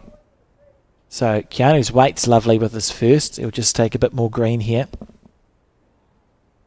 Yeah, it's going to be this is going to finish before the pairs played 18 ends, isn't it? Yes, it is, and 15 for the fours, I think. 15. 2 and 3/4 so it looks like hour. The pairs are going to be finished this end. Oh, he's just going to run out of juice.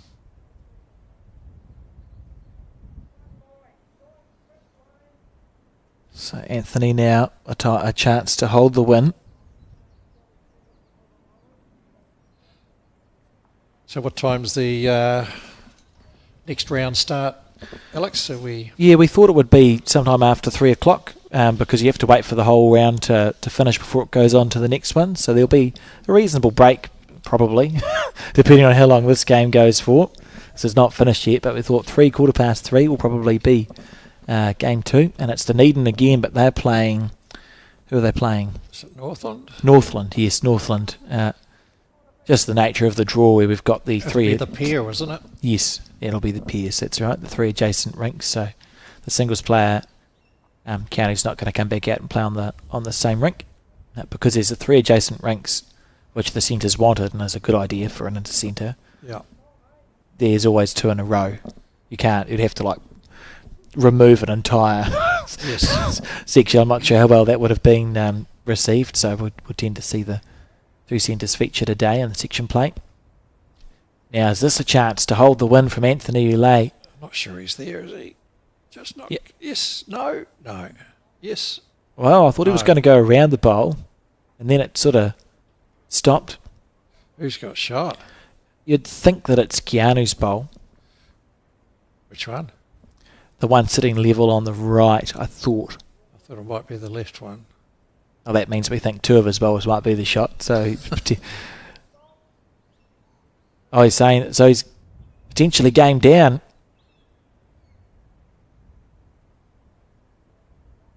I think you might go and check that, wouldn't you?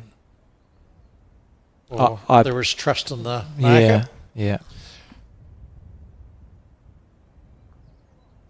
So he's going to try and drive it out by the look of that.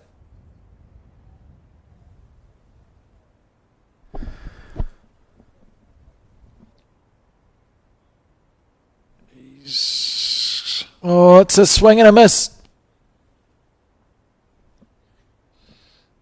And does Anthony agree? County's played it as though he's one down. I mean, there's no real danger. Just play the backhand, the right of the screen. If he thinks he's got it, then he's got to play the backhand. Otherwise, you're flirting with danger on the forehand. You can see here the weather could be nicer, but that's a good challenge. So, yeah, I agree with you, Steve. I think Anthony's probably got the win based on all the things that we've seen.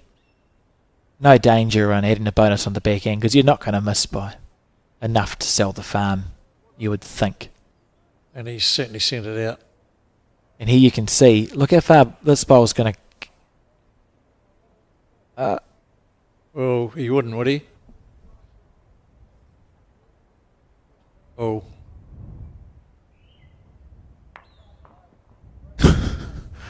I think he's given the shot away. He's given the shot away. So it's 1-2 Dunedin. Whoa, that is... that's not ideal for Bay of Plenty, Steve.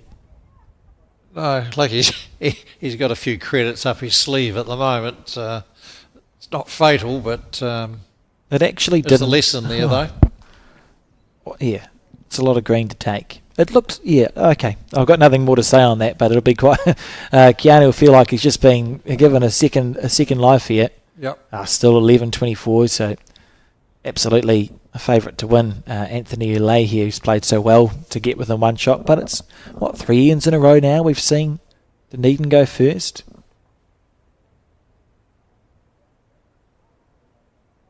Just missed the line.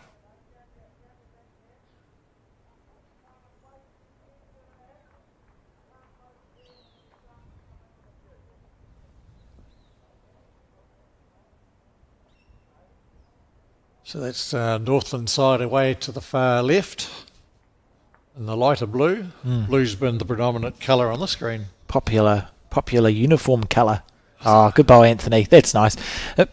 As a player, if you've just played a poor bowl or a very disappointing bowl, it's quite nice when your next one you fix it. Is like right next to the jack, so you think, okay. And is this where we see Keanu? He's on his backhand, so that means bowl or jack. What weight? He's going to hang high. What do we say about building a target now, Steve? So, Anthony, stay away from it, son. Mm-hmm. Far away. Keep it a 1.5 bowl. Well, just beat that one on the left, yep. The black one. You don't have to be any closer than that.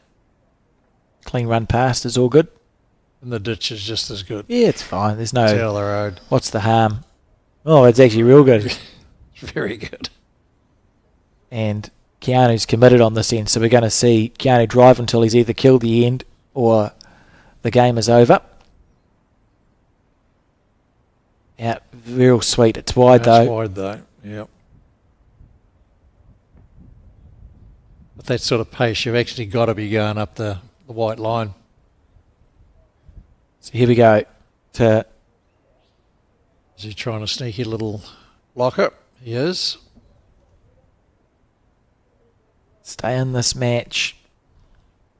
Keanu Darby has this one bowl left in his hand.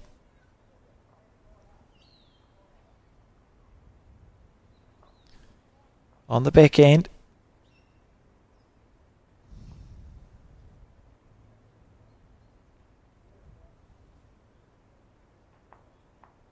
Here we go. This is closer. Just got the bowl though. Good shot. And did Anthony draw close enough or not? Don't know that he did. You just about favour the other bowl. Well, he's got a bit of room though. Yeah, it's a similar but different situation, isn't it, to the last end? I'm not sure if there's any merit in asking questions here. You just have to play a bowl. Because it doesn't make any... Your shot selection is absolutely not going to change, regardless if you're up or down. So Anthony may as well just get into his work here. So this is to win the match, or win the game, not the match, for Bay of Plenty. Put the first point on the board. Very close here, Anthony Ulay. Ooh, he didn't post it. And we'll wait and see.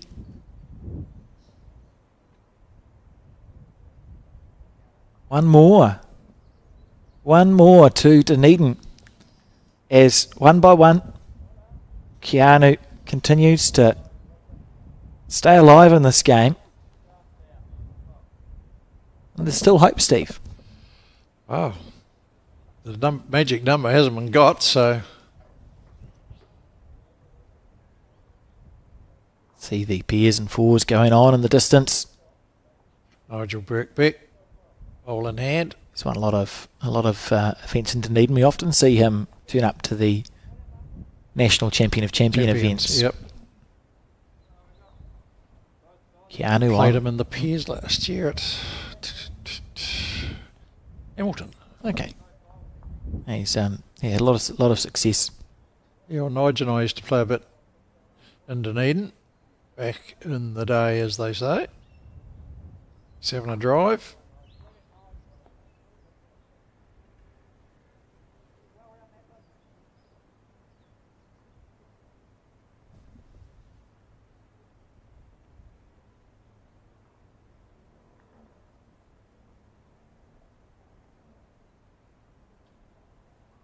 Down. Uh-oh. Anthony's doing what Keanu was sort of doing. All of a sudden he's lost his line of fraction. On that bowl anyway. See if it's a trend. One good tight bowl here. Not bad to there. Ooh.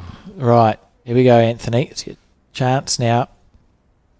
Just wants to hold the shot. See, if you're holding the game win, it just changes the vibe of it. I don't think he has, is he? This is interesting. Really interesting.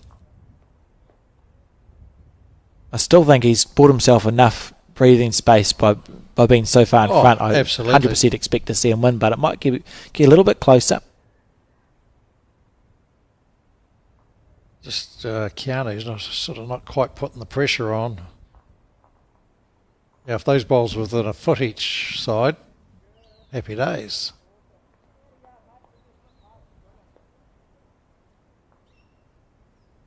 Two down the other side, Anthony. Don't want to be hitting that one up.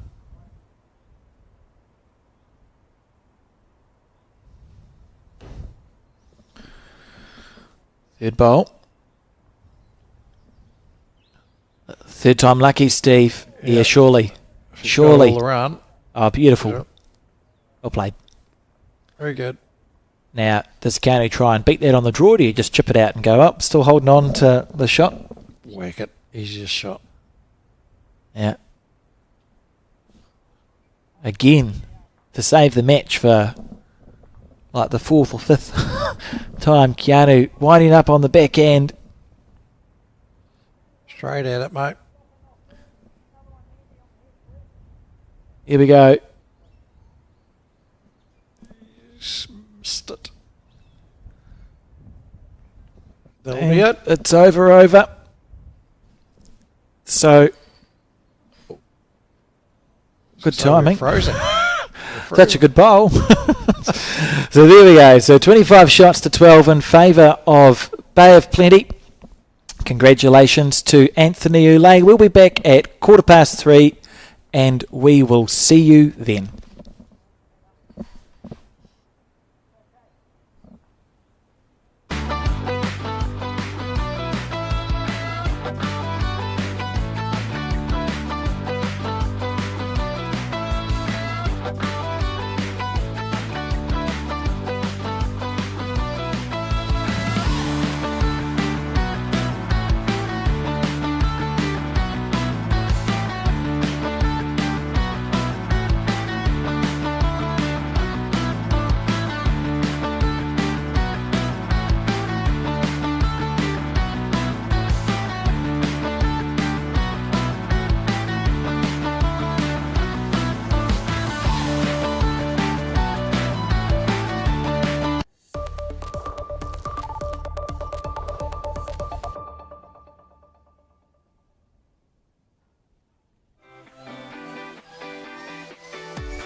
Skin Institute, we've been caring for your skin for more than 30 years.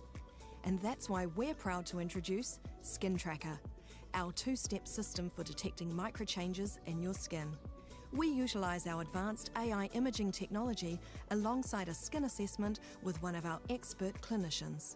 At Skin Institute, we remain dedicated to the early detection, diagnosis and treatment of every form of skin cancer.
Ka tuka mihi mātou, Bowls New Zealand, Aotearoa, kia koutou katoa kotai, mai ki tēnei kaupapa hui huinga. Hello and welcome to the Bowls New Zealand broadcast of this 2026 National Intercentre. We join you on section play game 2 here. So we've just seen Dunedin taking on Bay of Plenty, and it is now Dunedin versus Northland. It was an interesting matchup first on. Steve, what do you think we're going to see in this one? Oh, this will be quite interesting. Northland, who, they've got a lot of good players up there, and I expect this to be quite close, actually. Yeah, so in the peers matchup, it's John Carruthers with Lee Warburton. As we see, it's intercentre section play, and it's fours, pairs and singles. So we talk about a match. It's the singles player, a pairs team and a fours team. 2 out of 3 gets you a win. And on the left of screen you can see the Dunedin representatives Nigel Burbeck and Brent McKeown taking on Northland. On the right of your screen, John Carruthers and Adam Bailey. An interesting matchup. Adam is not there. That's Lee Warburton. That's your fault, Steve, because we were talking about how Lee's mates with Adam. Adam and Lee played the Twilight Bowls, and Lee is a very sort of an explosive player, quite an aggressive bowler. Yep. And it'll be interesting to see that style of game against the Dunedin Knights. You said you've played a little bit with Nigel before. Yeah, and Nigel's not frightened to pull the trigger either, so there's every chance that if the things are there to be hit, they'll certainly, both of them will be going for it. And it's probably with the wind blowing there, 18-second green, sometimes it's the easiest shot to play. Yeah, it's we talk about it as being a slightly older fashioned game, but sometimes it's more suited.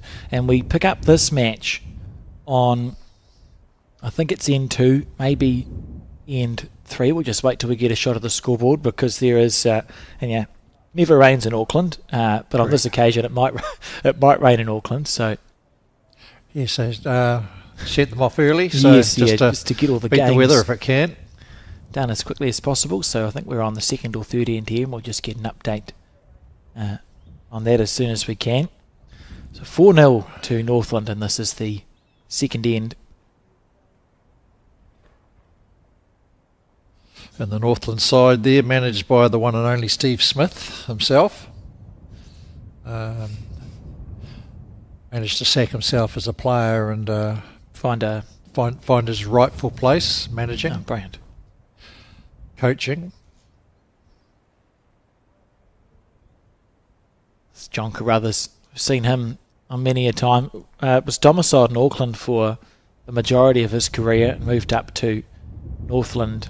One Tree Point, I believe. Yeah, maybe 3 or 4 seasons ago now. Yep. Stephen has made an impact immediately up there, featuring in the pointy end a lot of their centre competitions. And Brent McKeown here, we spoke about before, very good golfer, transferable skills through to bowls. Certainly is. And those that have followed the bowls and would know Mac has 2 young children, Jordan and Lockie. Yeah. 2 rising stars. It's Lee Warburton making his way down, resplendent in his Northland shirt, supported by placemakers who have support Bowls New Zealand as well. There's a code you can give placemakers if you physically go there. It gets you a discount for being a member of Bowls New Zealand. Yes, well, it's not the place for me because you've got to be a handyman to go there, and I ain't no handyman. I wish I could say I was different. That would be incorrect. If I can't fix it with a 6-inch nail, it doesn't get fixed. How's this for a first bowl? Wow. Yeah, beautiful shot from Lee Warburton. And Smithy was saying that Lee's bowls, he's had them personally engraved to honour his papa. So, very nice touch, and it's one of the great things about bowls nowadays. You can get what you like when you like on it. It looks like a Nigel having a flick sort of stance that I've come to know. But clean run. No, he's not going to get it. Bogging straight onto that and making the block actually, it's more blocked than it was. Yes.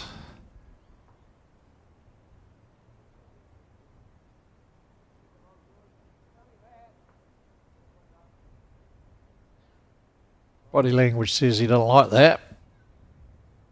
Oh, it's not as good as his first bowl, but I wouldn't call it horrific.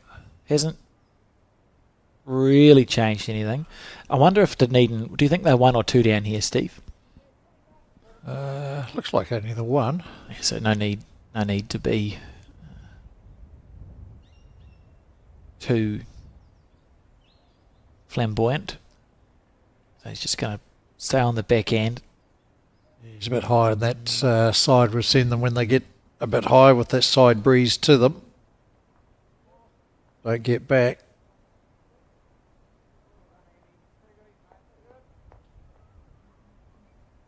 So I understand Northland beat Marlborough on the screen in the early part of the afternoon's game.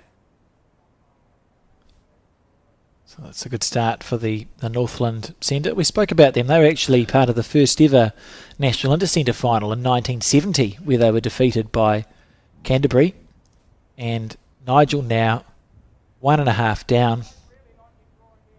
Whole lot of stuff up front, Steve. There's not a lot that looks like it's even on here. I think he's going to go on his forehand, looking for the bowl. Interesting. He's got them both. Oh, what a shot. Yeah, well done. Good bowl. I said Lee was the explosive bowler, but he's cleared out 2 of the shots. It's whether John Carruthers, where are his bowls? I think the one that was just in behind was shot, I think. Yes. So he managed to get both first and second out, but fair enough. Lost one got of the his shot along out, the way. and then Buddy got his own, and that one in behind came into count. So on the third end, it's now 5-0. Look at this. Bang! So got rid of 2 of them. And It almost, that follow-through bowl almost missed the jack, but it almost got the shot bowl. It's left John's one behind. We will see, of course, the new innovation in our scoreboard when we see it tick over to 5 for Northland, that there's a little glowy bowl as the wind continues to blow. That will indicate that Northland has gone first. And where's the jack going to be delivered to? Oh, the wind's getting up. Look how much that moved. Glowy bowl's not working. It'll work soon. Good things come to those who wait, Steve. Thank you. John sort of stands his bowl up a little bit, doesn't he? He does. On his delivery. He's been accused of having one of the tighter sets of bowls, but he's old school and can stand them up.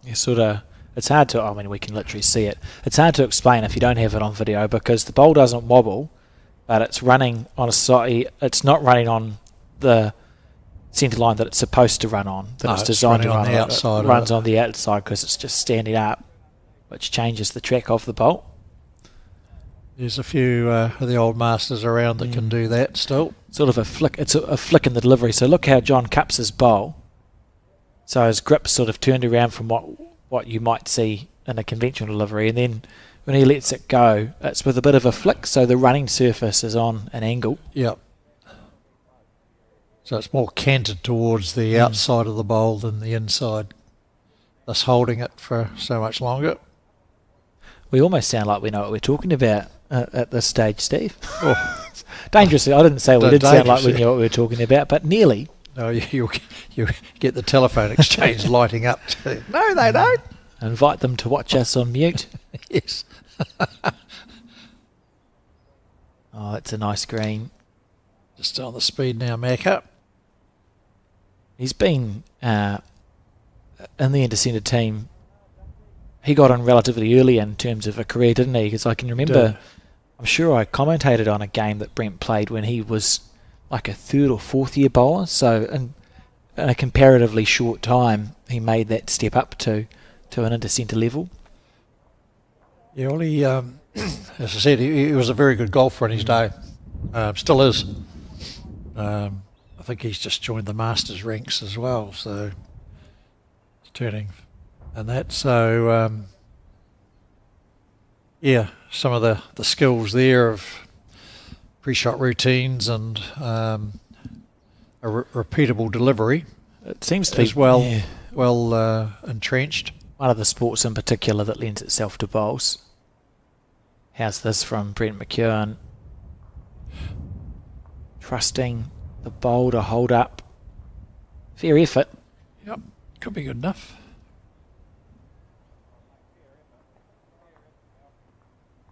Doesn't always transfer though. Certainly, it doesn't go the other way. No. Based on my experience, I'm okay at bowls. Golf is not the sport for me, Steve. I've tried it. Yeah, It's really same. hard. I left that to the kids. But Tiny little white ball that you're supposed to smack with a stick. yep. Yeah, the now retired Paul Dench is testament to not all the skills are transferable. Oh, look at that get picked up by the wind. Whew. I think I've got a feeling we're going to see that more and more as this afternoon progresses. It's hard to explain unless you've played in it. But it's a lovely, quick, true green. So the surface is very solid. And when you get a gusty wind like we're going to see this afternoon, your bowls can be blown around left, right and centre. Certainly can. Requires it's a mental skill of its own, isn't it, playing in the wind and being at peace with... You have to be at peace with losing your bowl and it's not your fault. Correct. And, starweed is probably the predominant weed up in Northland as well. So these guys are well versed to the vagaries of a starweed green. So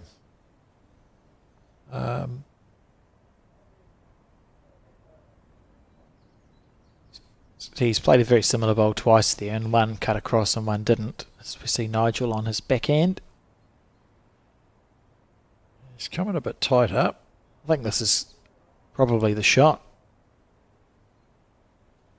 Oh, lovely bowl. That's a great shot from Nigel. Look at that, Well front done. toucher on an 18-second green in the wind. Thank you very much. Playing the big hand. Yeah. Literally the hardest bowl. Now when it's set down. Oh, it See, just changed everything because with sure if that's Nigel's a good bowl thing that or a way, bad only thing. needed, because it was right on the jack, it only needed tapped, and that was going to be take your shoes off to count them for Northland. Now the bowl's fallen away from the jack, it just needs to be clunked just that bit much more. Oh, no, they've asked for huge weight. John's just okay. said it's staggered. He's going to try and chip them both out here. Outside edge of the shot bowl, inside edge of the other one. Yeah. Oh, that's the sort of bowl he plays, and that speed will get that reaction for you. So Yep. that the shot at a glance doesn't look like it's on because McKeown's bowl is only a bowl staggered to the short one. But if you can launch it at the speed of light, like Lee just did, your collision bowl shears off so Yep. sharply it's almost bounces. You can almost go directly 90 degrees across because of the speed. That was an interesting indication of the sort of game they're going to play, Steve. Yep. And I expect it. Yep. As I said, Nigel's not frightened to have a wee go himself. So he was on a great line there to draw another one, but just caught the back of Macca's bowl. I'm not sure what they're looking at. Just getting a closer look at his bowl, obviously. So, yeah. Well, there's the shot. So Dunedin's on the scoreboard for the first time. And John won't be jumping down quickly to measure, I wouldn't think. So there you are. Going to get a good view of this. Oh, lovely. Against the jack. Nice string measure. And then, Oh, it's the question of whether the other one got in. Whether it's in for third, that makes more sense. I did wonder why Yeah, they were looking. whether They were looking whether at it was resting on it or not. So we know it's 2. Is it 3?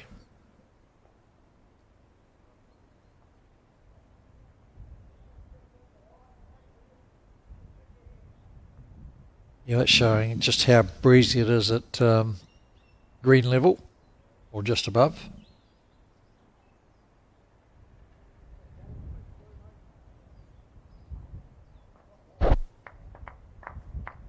It's more than one to Dunedin. So yeah, well, let's go with 2 and work backwards from there. So 2-5 the score.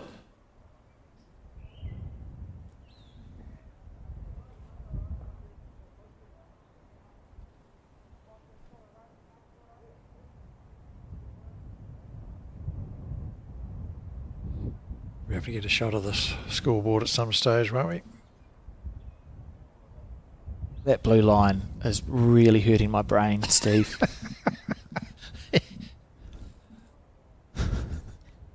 It's nicely painted. It's just that it must be for playing the other direction. I'm not even sure if I'd call it adjacent to the white line up the middle. It's sort of. I'm not too sure what it's to achieve because it's not straight. Just for us to look at and go, look at that blue line. Something you see, it must be a semi-permanent chalk, I suppose. More popular in Australia, isn't it, to have the greens chalked up in that way with the semi-permanent? It's actually paint they use. Is it paint? Oh, it's a cool. paint. And it doesn't damage the green at all? No, and because they don't need to cut them as often, because there's no growth, the lines can stay there for quite some time and they just keep going over the top. Can you remember off the top of your head, isn't there a club in Canterbury who's experimenting with a different... It's a grass, isn't it? Not a weed. Yep. Runs Yeah, a little bit it's one of the slower. Australian weeds. Yeah, I've only heard it on the rumour mill, but I understand it to be correct that just testing it out, because the New Zealand greens, as we know, are out of kilter with the rest of the world in terms of speed. And I think the weather too seems to be getting more fickle. Oh, So, yes. it's important to try and have a natural surface that's hardy. Yeah, providing it is hardy, that's the issue. Therein lies therein lies the problem, I suppose. Yeah, well, I got a mate that's he's a greenkeeper in Australia, and the last couple of years, they've struggled with their greens because they're getting drowned because of the wet weather. That was down in Sydney. So John now, doesn't look thrilled with that one. Oh, Not sure why. It looks fine to me. well, there's the hat that Smithy talked about. What did he say? At least Let it's me still quote. And so it's not to me, folks. This was the manager of the and coach of the team. John's bowls don't bend, and his hat is older than he is. So at least the 21-year-old hat. It is at least 21 years old. This is not gone the way of. At least it's not gone the way of Kearney's hat. Kearney's Hat's floppy. Hat's floppy. Well, Moth-eaten now, wouldn't it? no, well, I think he still carries it in his bowls bag, like he had. Fair enough. I remember reading a newspaper article where Ankovic or Kostin, one of them, had an argument about whether he was allowed to wear a floppy hat or not with the administrators of the day, and won his argument. So we can thank him. How's this from Nigel? Oh, it's not going to quite run.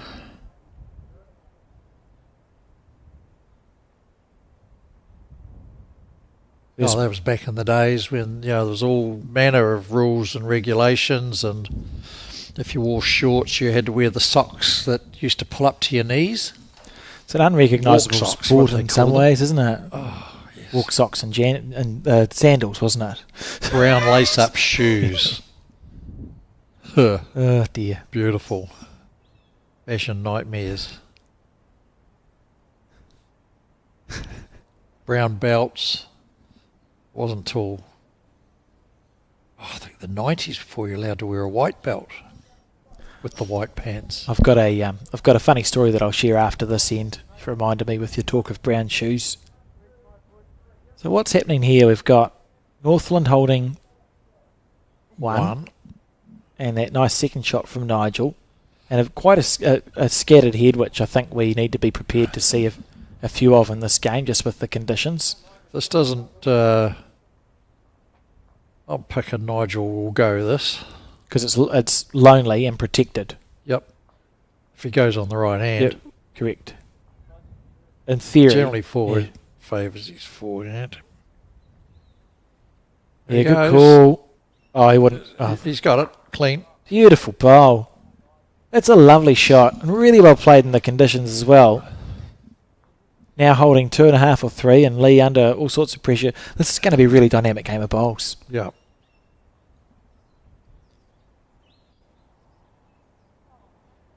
Looks thin. He's going to need it to finish flat underneath that short pole. He doesn't want to get it on the inside edge. That's a calamity. He's just pushed that up for another shot. He's just made 3 of it. Amazing how quickly a head can turn. And Nigel now 2 metres to draw 4th shot. Oh, sorry, doesn't need to. Just getting all excited. 3 anyway. And you blink and you miss it, Steve. And it's going to be at least Wow, there's 5 must be one apiece. out of sight here. That's a lovely bowl from Nigel. So it was a 2 beforehand for sure. Caught a glimpse of the green thing. So a 3, so that should make it 5 all. Dunedin have bounced back from that very early slight deficit. So you're talking about brown shoes. And there's a man called, or his name was Noel Webber. He played outdoor bowls in Auckland for a long time, but didn't play a lot of bowls in the last 10, 20 years. And I used to have a pair of brown shoes that I played my bowls in. And in the off-season, someone in my household who shall remain nameless threw them away. So I went to start the Bad new... mum. Correct. Went to start the new season and my brown shoes were gone. My greens, brown shoes, lace-ups, yes. So Lydiard, someone Lydiard designed them. Oh, yes. Were gone, and I thought, oh, this is no good. And I made my feelings known. And a few years later, because I continued to be upset about my brown shoes, Noel had bought a set, never worn them. They were just pristine in his shoebox at home. Gave me the brown shoes, which I still have. I had to re-glue them all back together because the glue had lost its stick in the 20 years since he'd bought them and put them away in the wardrobe. And they debuted. It's a beautiful bowl from John Carruthers. They debuted in the Auckland Open Triples. And I was minding my own business playing bowls, and Jordan King came and tapped me on the shoulder and said, "Excuse me, can I see the date stamp on your shoes?" Because I think you're not allowed to wear them. And I thought that was very funny. And I had a bad day at bowls and haven't worn them at outdoors since. Okay. Green shoes. We have a sport for choice now with the shoes. Not bad, Macca. Against the bias, maybe at the end if he's lucky. It's handy. And it's good, with Nigel's ability to drive straight. He's far enough away that to take that as a danger if he's only got, shot for shot. Yeah, I think we're going to see Lee and Nigel use that in either their last bowl or their second to last bowl, if there's something on to hit quick in these conditions, and they know they can do it. They've both been close. Nigel executed his shot and Lee wasn't that far away. Look at those beautiful shoes, Steve. Essex, are they? There's some Taylor shoes by Roger Stevens. And there's Steve Smith in the background watching on. What shoes has he got? Oh, just from Kmart by the looks. That's not nice to say about Smithy. Sorry, team. I'm not disagreeing, but it's not. You can send your complaints in via pigeon courier. Yeah. Now, look at the wind's going to get that at the end. It's very playable. It's just you probably have to take more green than you think, Steve. Yeah. Well, and the weight's completely different because you've got to shoot it out to the shoulder. Bowl's got to get push to the shoulder and then on the turn. So.